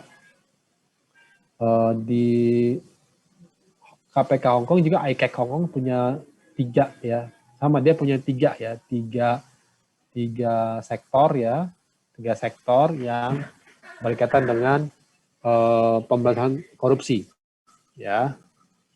Ada sektor law enforcement-nya di sini ya, jadi ada sektor penegakan hukumnya, law enforcement-nya, jadi tetap penindakan tetap ada ya. Kemudian ada sektor prevention-nya, pencegahannya, kemudian ada edukasinya. Jadi itu yang tadi gambar serangan itu ya, yang serangan itu yang apa kantornya diserang kemudian sampai disiram sama darah di dalam ember gitu ya. Itu benar-benar terjadi itu ya. Pada saat waktu itu kantor ICAC-nya itu diserang oleh para polisi. Ya, untungnya, bukan untungnya ya. Tapi dulu kan masih di bawah koloni Inggris ya, tahun 60-an, 70-an itu kan Hong Kong masih di bawah koloni Inggris kan, sehingga masih ada ini apa namanya intervensi dari negara Inggris ya. Walaupun itunya juga apa pemimpin-pemimpin yang dari Inggris juga masih punya masalah tuh ya. Nah itu pas diserang itu baru ya boleh katakan intervensi dari Inggris itu turun sehingga disepakati itu ya diambil jalan tengah kan gitu ya. Polisi yang mau baik ya kemudian berjanji untuk tidak kembali ke zaman jahiliyahnya dia gitu ya. Itu diampuni. Nah kemudian polisi yang tetap tidak mau baik, maka ada pelanggaran. Kalau dia melakukan pelanggaran, maka ada law enforcement tuh, ada penegakan hukum. Nah, makanya mereka juga merekrut polisi-polisi itu ya.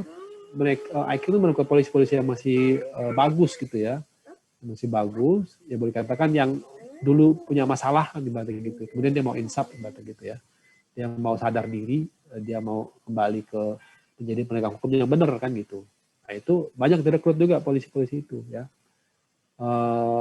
Makanya diambil jalan tengah itu ya setelah itu baru ya setelah penegak hukumnya diperbaiki kembali ke kepolisian semakin lama semakin bagus sampai saat ini kan Hong Kong itu skala anti korupsinya gitu ya, IPK-nya itu di atas 80 dia, ya di atas 80. Dari yang tadi ya, dari yang 0 gitu kan. Dari yang 0 dengan berapa puluh tahun dia berjalan, dia udah bisa di atas 80.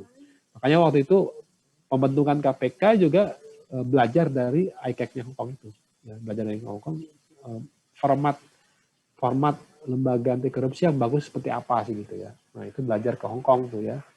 Termasuk dan di KPK sekarang kan seperti itu ya, tadi ya, lembaga independen ya, sekarang udah berubah ya. Kemudian ada aspek penindakannya kan gitu ya, ada aspek pencegahannya, ada aspek monitoringnya tuh. Nah seperti ini nih ya, ada aspek law enforcement-nya, ada aspek prevensinya tadi ya, monitoring, mencegah kan, kemudian ada aspek edukasinya nih, sama gitu ya. Nah, aspek law enforcement-nya dia punya sama kayak sini, kayak Indonesia juga ya, ada departemen operasi ibaratnya, bagian-bagian ini nih penegakan hukum nih ya, penegakan hukum, proses investigasi, penangkapan ya, penahanan ya, itu ada di sana ya. Jadi ngapain nih dia ya, ada investigatif ya. Kemudian nanti kalau ini ada dugaan praktek korupsi, selidiki ya kan. Nanti juga siapa pelakunya kan gitu ya, pelakunya. Sisi lain juga ada ini nih apa namanya, Prevention of Bribery Ordinance ya, dia punya kayak semacam undang-undang ya, undang-undang pencegahan bribery ya dalam proses election ya, dalam proses pemilu. Nah, Indonesia kan ada ya pemilu pilkada ya, pemilu itu kan pasti ada itunya, bukan pasti ya, hampir ya, nggak bisa semuanya ya, hampir semua aspek atau hampir semua pilkada ada dugaan ininya, apa money politik istilahnya gitu ya, money politik ya. Tapi kan yang nangani siapa tuh? Itu korupsi bukan kan gitu ya. Nah, ini adalah itu kejahatan pemilu ya, nama ini kepolisian yang nangani. Nah, kalau di sana adalah korupsi, nah, kan gitu. Sayang banget ya. Kalau itu bisa-bisa rakyat Indonesia banyak di penjara Pak. Ya kan cuma 50.000, 100.000 kan gitu ya. Tapi ya itulah penegakan hukum ya. Nah, kemudian di public sector ya, di sektor publik gitu kan, bagaimana nih ya kalau ada kejahatan korupsi ya, itu penindakannya. Termasuk juga di private sector. Ya, maksudnya private sector itu swasta dengan swasta gitu ya. Misalnya perusahaan A berbisnis dengan perusahaan B gitu kan, kalau ada transaksi bisnis yang melibatkan bribery ya atau penipuan ya, yang bisa merugikan orang lain, nah itu dikategorikan korupsi itu. Ya, nanti bisa ditindak oleh ICAC. Nah, Indonesia enggak ya. Indonesia hanya private sector yang berkaitan. Ya, berkaitan dengan pelaku korupsi kan gitu ya. Misalnya gimana?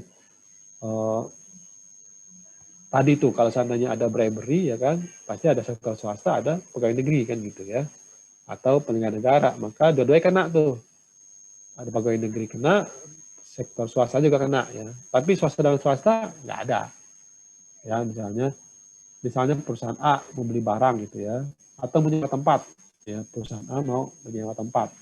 Nah, kemudian dapat tempat nih gitu kan. Oh, nih dapat tempat. Gudangnya dapat gitu ya. Nah, orang lapangan yang nyari gudang itu kan kadang suka nitip ya, Pak, nanti kalau udah disewa oleh perusahaan saya, jangan lupa saya Pak gitu. Nah, itu kan bribery itu, ya bribery itu ya. Itu kan swasta dan swasta tuh, bukan nggak ada pegawai negeri di situ, ya nggak ada anggota DPR di situ, nggak ada bupati tingkat di situ ya, nggak ada PNS di situ, ya. Itu kan swasta dan swasta kan gitu ya, sehingga itu tidak dikenakan pasal korupsi karena nggak diatur di undang-undangnya. Undang-undang kita nggak mengatur itu, ya hanya bagi masyarakat biasa yang ada kaitannya dengan pelaku korupsi yang dilakukan oleh penyelenggara negara. Jadi fokus pelaku korupsi di Indonesia hanya pegawai negeri atau penyelenggara negara. Kalau ada pihak swasta yang terlibat baru bisa kena. Kalau ini enggak ya, kalau dia enggak, swasta dan swasta pun bisa dikenakan pasal korupsi. Ya, itu hebatnya mereka ya. Nah, strateginya ya ada proaktif. Ya, proaktif makanya mereka aktif sekali meminta masyarakat kalau ada hal-hal yang tadi ya korupsi ataupun yang merugikan kepentingannya masyarakat itu dilaporkan ya.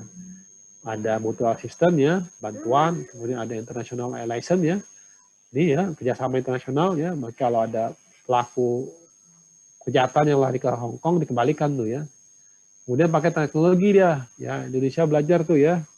Belajar tentang penyadapan, tentang operasi, penangkapan. Itu dari sana tuh ya. Waktu itu saya sempat diajari ya. Saya sempat beberapa ikut pelatihan, ada set and seizure ya, pelatihan informant handling gitu kan.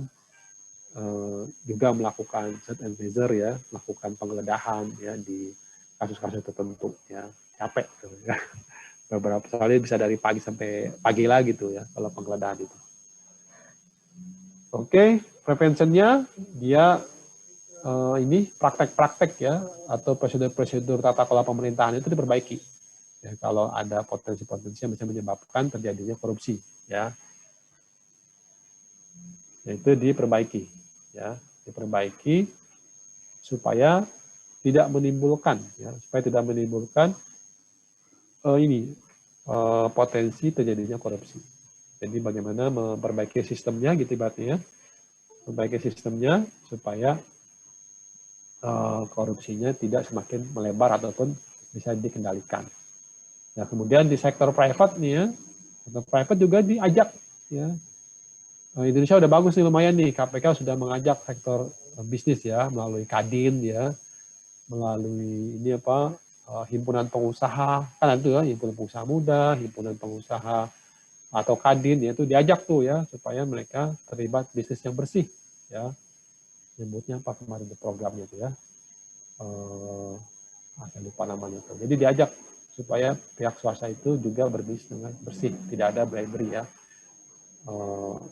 Dibuat kayak semacam seminar ya atau musyawarah ya supaya bagaimana mereka bisa melakukan bisnisnya secara efisien ya, secara good governance sehingga meminimalkan adanya bribery ya. Diajak tuh ya, sama kayak Indonesia. Indonesia mungkin belajar dari sana ya. Strateginya ya ini kalau ada area-area yang bersinggungan atau berpotensi korupsi langsung di examine ya sebetulnya, langsung ditelaah. Kemudian nanti dibuat semacam prevention programnya gitu ya, bagaimana mencegah itu ya. Kemudian nanti mereka berpartner dengan tim manajemen ya, nggak hanya satu arah ya, tapi juga dibuat dua arah supaya dia juga bisa terlibat aktif dalam memberantas korupsi ya sektor swasta ini. Oke. Kemudian edukasi ya, edukasi untuk masyarakat ya seperti kalian yang belum memiliki kekuasaan atau kewenangan, dikasih penjelasan, dikasih edukasi bahayanya korupsi, dan juga dikasih penjelasan terkait dengan apa itu korupsi di sana gitu kan. Di sana kan lebih sederhana tuh ya. Di sana nggak ada yang namanya kerugian keuangan negara ya. Pokoknya begitu ada bribery ya atau ada penipuan yang berkaitan terkait dengan uang dan mengakibatkan kerugian orang lain gitu ya, itu bisa dikenakan dengan pasal korupsi. Nah kalau Indonesia mungkin pisahnya jelas ya. Kalau penipuan berarti ditangani oleh kepolisian gitu kan. Kalau yang berkaitan korupsi ditangani oleh KPK ataupun lembaga khusus ya yang menangani korupsi. Nah itu ya dia pakai media massa, ngajak media massa atau juga bisa face-to-face kontak ya secara langsung ataupun tadi ya tailor-made program ya. Jadi menyesuaikan dengan ini entitas bisnis ya, misalnya sektor perbankan ya, bagaimana membangun praktek-praktek perbankan yang menghindari suap menyuap begitu ya. Bagaimana membangun bisnis di jasa apa gitu ya, yang meminimalkan praktek-praktek korupsi. Kemudian ada CPIB nih ya, CPIB ya, the Corrupt Practice Investigation Bureau. Ini di Singapura nih, ya di Singapura nih, mari kita bisa diskusikan ya. Dia juga sama ya, investigate dan prevent juga tuh. Ya, tapi tadi ya public and private sector juga. Makanya Indonesia kalau mau maju, kenakan aja juga ya sektor swasta ya, tidak hanya di sektor pemerintah ya. Swasta dan swasta kalau seandainya mereka melakukan korupsi tadi ya, ada bribery di situ ya, ada suap menyuap. Kalau seandainya dalam mendapatkan vendor ataupun pekerjaan, yaitu seandainya bisa dikenakan gitu ya, karena kita nggak punya nih undang-undangnya ya, jadi tidak bisa ditangani itu ya, tidak bisa dilakukan penegakan hukum ya. Swasta, korupsi sektor swasta oleh Singapura dan ICAC Hong Kong tetap ditindak ya kalau terjadi. Nah, kemudian bagaimana ya mempertahankan atau meningkatkan integritas dari public service nih, ya. Para ASN ya, public service kan para ASN tuh ya. Kemudian juga mendorong nih ya, mendorong supaya private sector nih ya, private sector dia dalam melakukan bisnis itu free dari transaksi-transaksi korupsi ya. Jadi transaksi bisnis itu ya good corporate governance lah ibaratnya kayak gitu ya. Good corporate governance itu bagaimana tata kelola perusahaan yang baik ya, tata kelola perusahaan yang baik ya. Salah satunya adalah corruption free ya, bebas dari perilaku korupsi. Dan strateginya bagaimana nih? Nah, satu, dia punya strong political will ya dari leadernya. Memang butuh pemimpin yang punya political will yang bagus. Supaya tadi ya, kalau kita punya pemimpin yang bagus ya, yang punya inisiatif untuk memberantas korupsi ya, kita sudah satu langkah di depan tuh ya. Sudah ada satu langkah keuntungan tuh ya, kemenangan lah seperti gitu ya. Kemudian dia melakukan punishment ya. Punishment kalau ada pelanggaran. Ya. Pelanggaran tidak mengenal ya status sosialnya, kemudian political affiliation-nya, organisasi politik ataupun warna kulit. Begitu ada pelanggaran ya, mau ibaratnya pegawai rendahan kayak gitu kan, sampai ini apa namanya pimpinan perusahaan paling tinggi kan gitu ya, kalau dia melakukan kejahatan, khususnya korupsi, ya ditindak. Hebatnya Singapura gitu ya. Mau warna kulit putih ya, kulit Melayu ya, kulit India ya, kulit Pasifik ya, udah pokoknya kalau begitu melanggar peraturan tentang anti korupsi ini apa namanya ditindak ya, bagus tuh.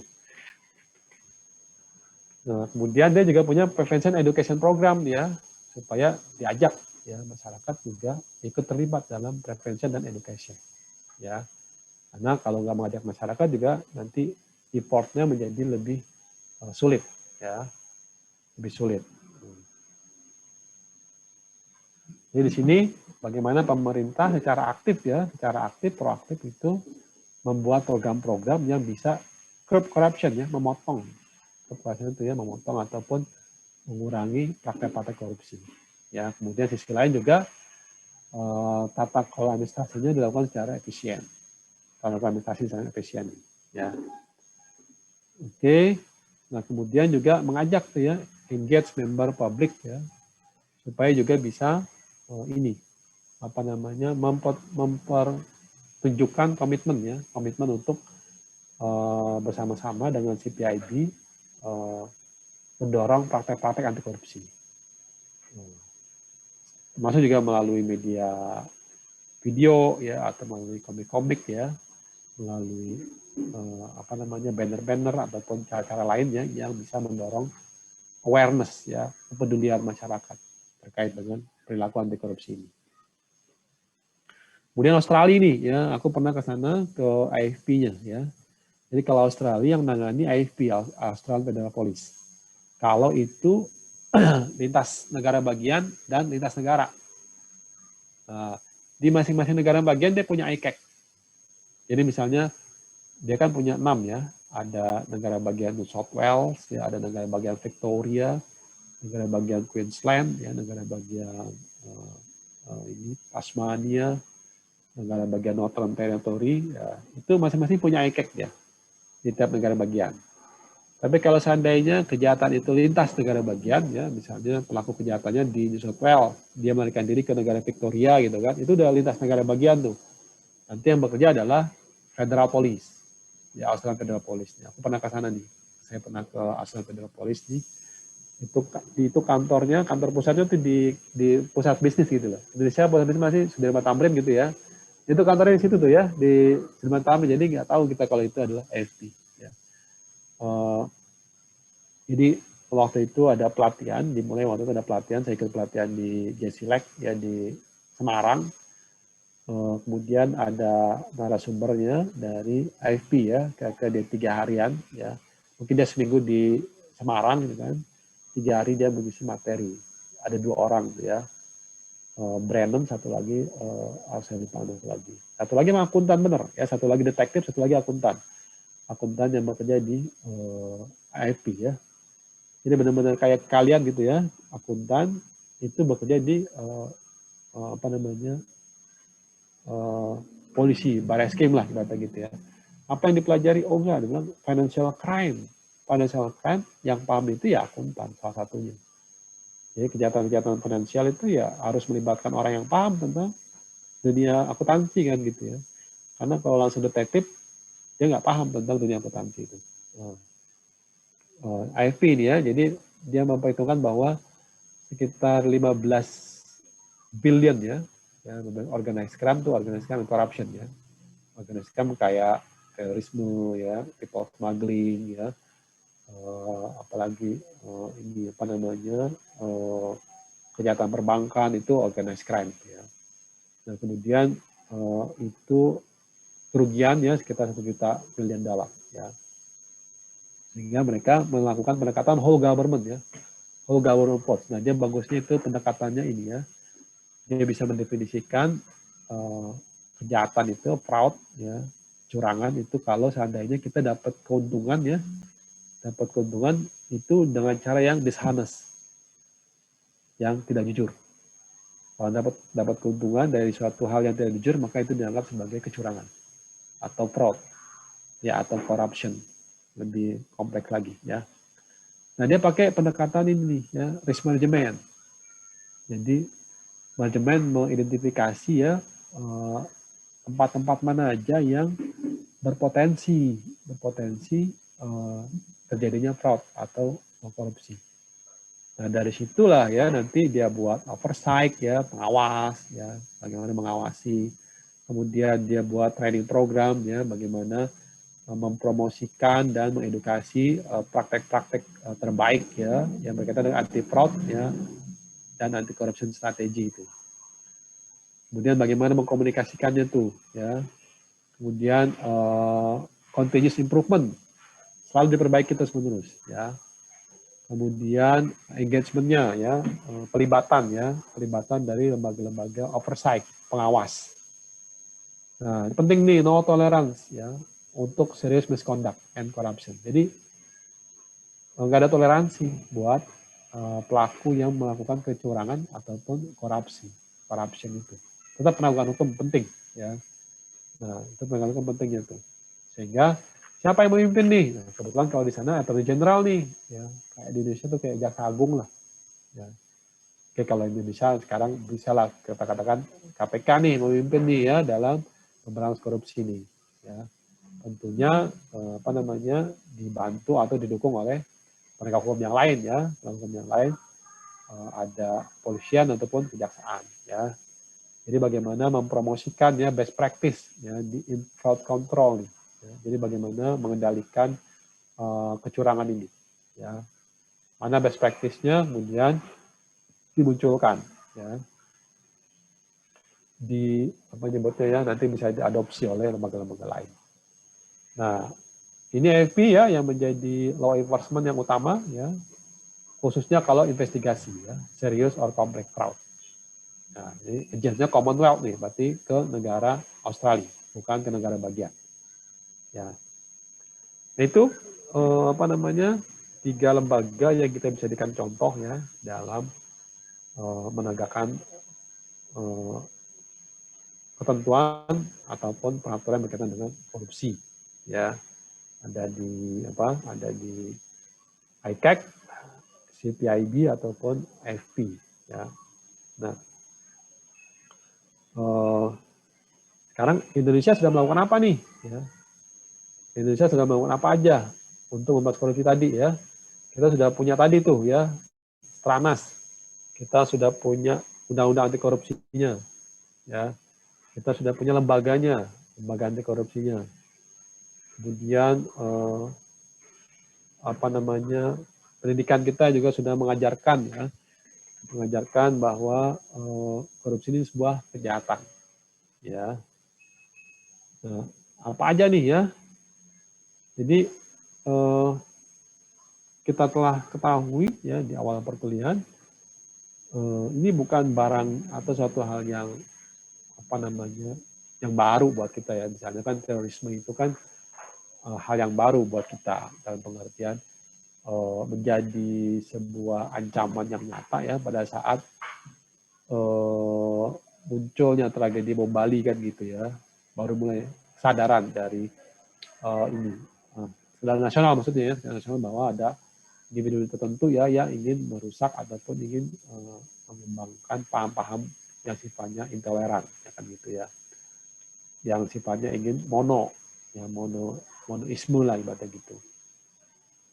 Kalau korupsi kan sudah lama ya, sejak ada di masa kerajaan ya, VOC pun bangkrut akhirnya dari korupsi juga kan gitu. Itu juga korupsi. Kerajaan-kerajaan juga banyak ya bangkrut ataupun berpecah karena tadi ya ada unsur korupsi di situ. Kemudian di zaman kemerdekaan ya kan gitu ya, awal-awal juga begitu Indonesia merdeka ya, Soekarno kan sudah jelas ya, kalau lawan Belanda jelas musuhnya kan gitu ya, jelas orangnya bule ataupun keturunan India nih, itu yang negara Inggris ya, kalau Belanda kan jarang kayak negara itu, jelas orangnya bule, jelas tegas gitu kan, ini lawannya jelas. Nah kalau sudah merdeka gini lawannya bangsa sendiri, kalau kata si Soekarno ya, presiden kita. Justru yang berat ini, yang berat menurut dia adalah ketika bangsa sendiri menjajah bangsanya. Melalui apa? Tadi melalui praktek-praktek korupsi ini, ya praktek korupsi. Sehingga mengukurnya jelas ya, mengukurnya kita punya parameter yang udah diakui internasional ya, IPK kita gitu kan. Walaupun ya sempat kita sudah meninggalkan ya, tadi kan kalau kita ukur sejak zamannya B.J. Habibie gitu kan, sejak zamannya reformasi lah ya, yang pada angka-angka 1920 kan gitu ya, angka 1920, kemudian B.J. Habibie, Abdurrahman Wahid, Megawati, Pak SBY, Pak Jokowi, sekarang ini kan kemarin kan sudah bagus tuh ya, di tahun-tahun 2019 kan gitu ya, sudah bisa mencapai angka 40. Ya notabene itu sudah meninggalkan itu tuh ya, kita sudah mau naik ke negara-negara menengah lah ya, menengah yang pembahasan korupsinya berkatakan memiliki dampak lah gitu ya. Tapi ternyata di 2020 baik lagi ya, baik lagi ke angka 37, sehingga kita baik lagi ke negara-negara bawah tapi di atas lah gitu ya, negara-negara bawah pembahasan korupsi tapi di level atas, belum ke negara menengah ya, menengah tapi di bawah. Memang tidak ada negara yang 100% ya, karena IPK 100% berarti menunjukkan bebas, nggak ada ya. Negara yang bagus sekalipun, Singapura, negara-negara Skandinavia gitu ya, Denmark, Finlandia, Islandia, itu kan negara Skandinavia ya, itu bagus-bagus dia ini apa, indeks anti korupsinya di atas 90 tuh ya, karena edukasi sadar masyarakatnya ya. Nah jadi kita diskusikan nanti ya, bahwa setiap negara memiliki keunikan tersendiri. Ya, sehingga bagi Friednaut and Herbert ya di 2002 bilang ya, masyarakat itu ya dalam ini Indonesia sendiri ya harus mencari cara yang sesuai, yang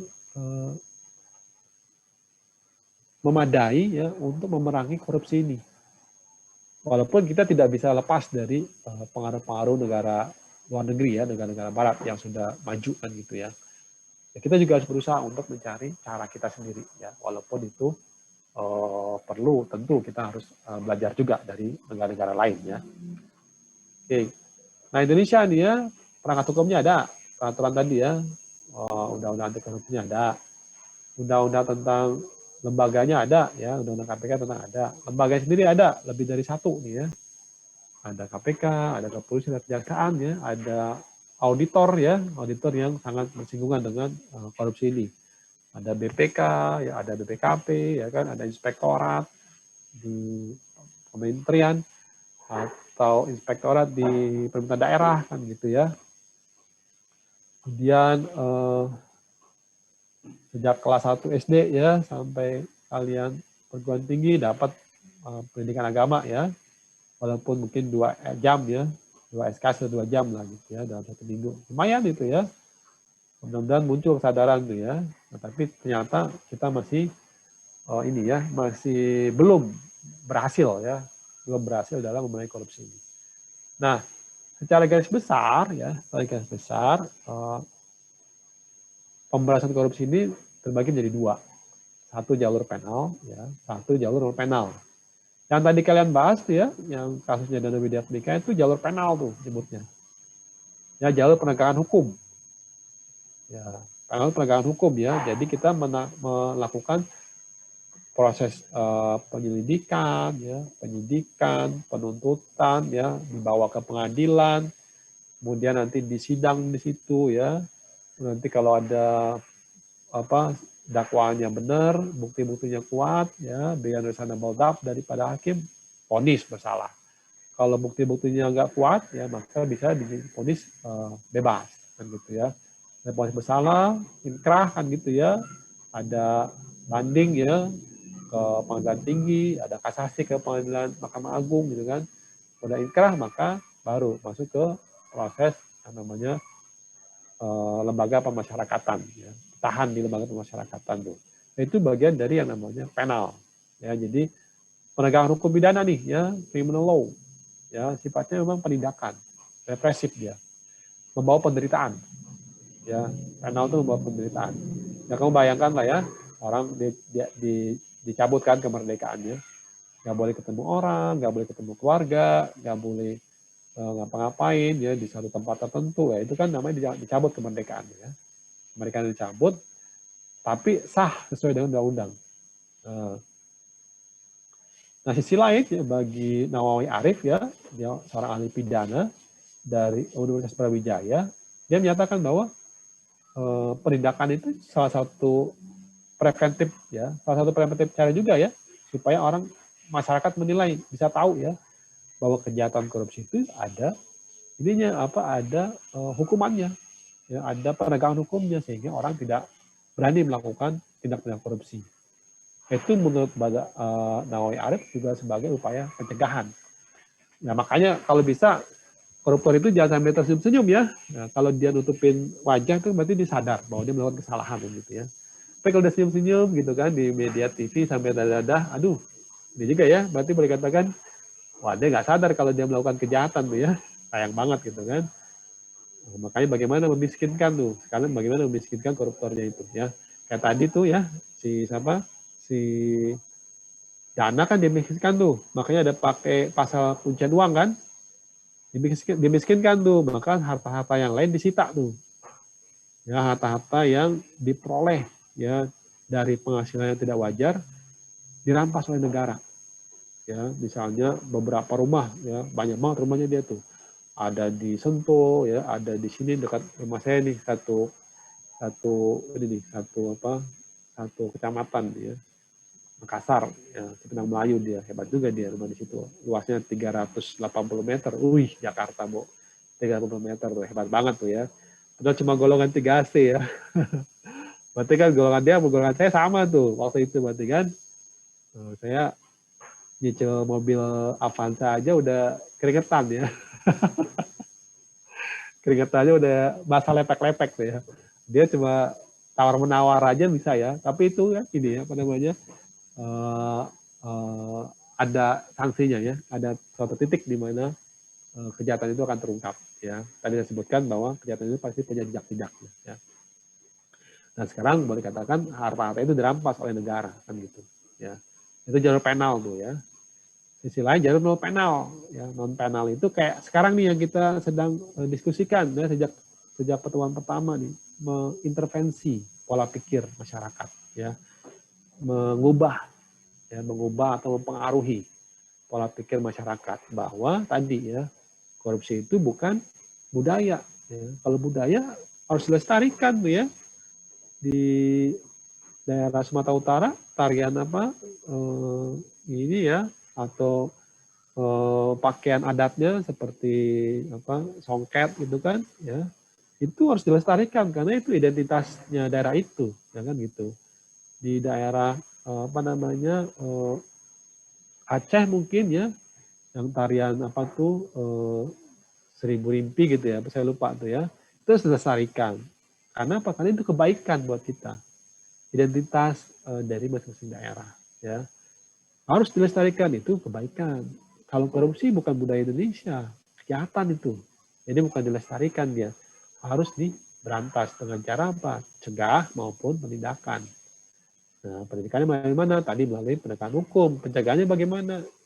Kasih kesadaran ke masyarakat bahwa karena korupsi lah ya Indonesia ini sejahteranya selalu ketinggalan gitu ya. Kemudian bagaimana Malaysia dan Indonesia boleh katakan membangunnya gitu ya. Membangunnya kan nggak jauh beda tuh. Ya merdekanya nggak jauh beda gitu ya. Tapi karena Malaysia di angka 50-an ya, jauh dari angka 50-an tuh ininya, apa namanya? Indeks anti korupsinya. Ya. Dari 50-an sehingga kejahatan lebih maju. Kalau kita lihat Singapura lebih hebat lagi walaupun nggak bisa apple to apple ya. Tapi at least Korea Selatan deh. Korea Selatan tuh hampir sama dengan Indonesia proses pembangunannya. Tapi karena dia bisa ya mengurangi atau mencegah praktek-praktek korupsi, luar biasa kemajuannya. Ya. Luar biasa kemajuannya, sejahteraannya juga luar biasa, jauh meninggalkan Indonesia. Nah, kita berupaya untuk mengejar itu, ya, berupaya mengejar itu. Parli ya, ada pesawat yang lewat lagi ya. Nah, di rumah dekat bandara kayak begini nih ya, rumah dekat bandara, bentar-bentar pesawat lewat. Nah, itu pola pikir kita berubah. Oh ternyata dampaknya seperti ini ya, dampak ke bidang pendidikan, dampak ke kualitas kesehatan, dampak ke bidang infrastruktur ya, segala macam ya. Nah jalur panel seperti itu ya, kita cari nih, makanya tadi ya ada prevention program ya, salah satunya monitoring ya, di KPK ada itu monitoring ya, monitoring praktek-praktek pemerintahan ya, praktek-praktek administratif pemerintahan yang menimbulkan potensi-potensi terjadinya korupsi. Ya. Sekarang seperti kalian bikin paspor udah bisa ya tanpa perlu datang langsung. Ya, memanfaatkan teknologi, mengajukan pembuatan paspor bisa secara online. Ya, meminimalkan tatap muka. Jadi tatap muka datang hanya pada saat pemotretan aja, ya, pengambilan foto supaya bisa langsung ditempel ke passwordnya atau langsung dicetak di passwordnya, datang melalui izin nggak usah lagi langsung ya. Kalian kalau bayar itu SNK motor tuh ya, kalau ini di Polda Metro udah bagus tuh ya. Dulu kita nulis tangan tuh, ya. Sampai ada nawar-nawarin jasa, ya kasihan juga orang yang nggak paham. Sekarang udah nggak, udah ada komputer, tinggal masukin nomor nomor polisi kita. Di polisi kita, di nomor motor kita atau nomor mobil kita, ngeprint langsung. Ya, ngeprint langsung. Sekarang malah diupayakan nih, kalau nggak salah, sedang online ya. Ada beberapa yang sudah online. Atau at least drive-thru. Ya. Drive-thru kan juga upaya perbaikan-perbaikan tuh ya. Bahwa bertemunya wajib pajak, khususnya ya, dengan fiskus kalau intens, dia bisa merugikan wajib pajak. Sehingga drive-thru aja. Drive-thru kan begitu ngantri langsung bayar, selesai. Orang mau bayar pajak kok malah dibuat susah kan gitu ya. Nah ini faktor-faktor yang menyebabkan ya, terjadi korupsi itu diperbaiki. Saya kepala daerah, kenapa kepala daerah harus banyak menerima suap dari proyek-proyek pemerintahan? Oh ternyata dia punya balas jasa kan gitu ya. Dia harus balas jasa kepada apa nyebutnya ya, pendukungnya lah ya, atau sponsornya lah, sponsornya selama dia pilkada. Oh berarti dalam proses pilkada ini yang menyebabkan dia terjerumus dari korupsi. Nah diperbaiki itu ya, diperbaiki sistem pilkadanya.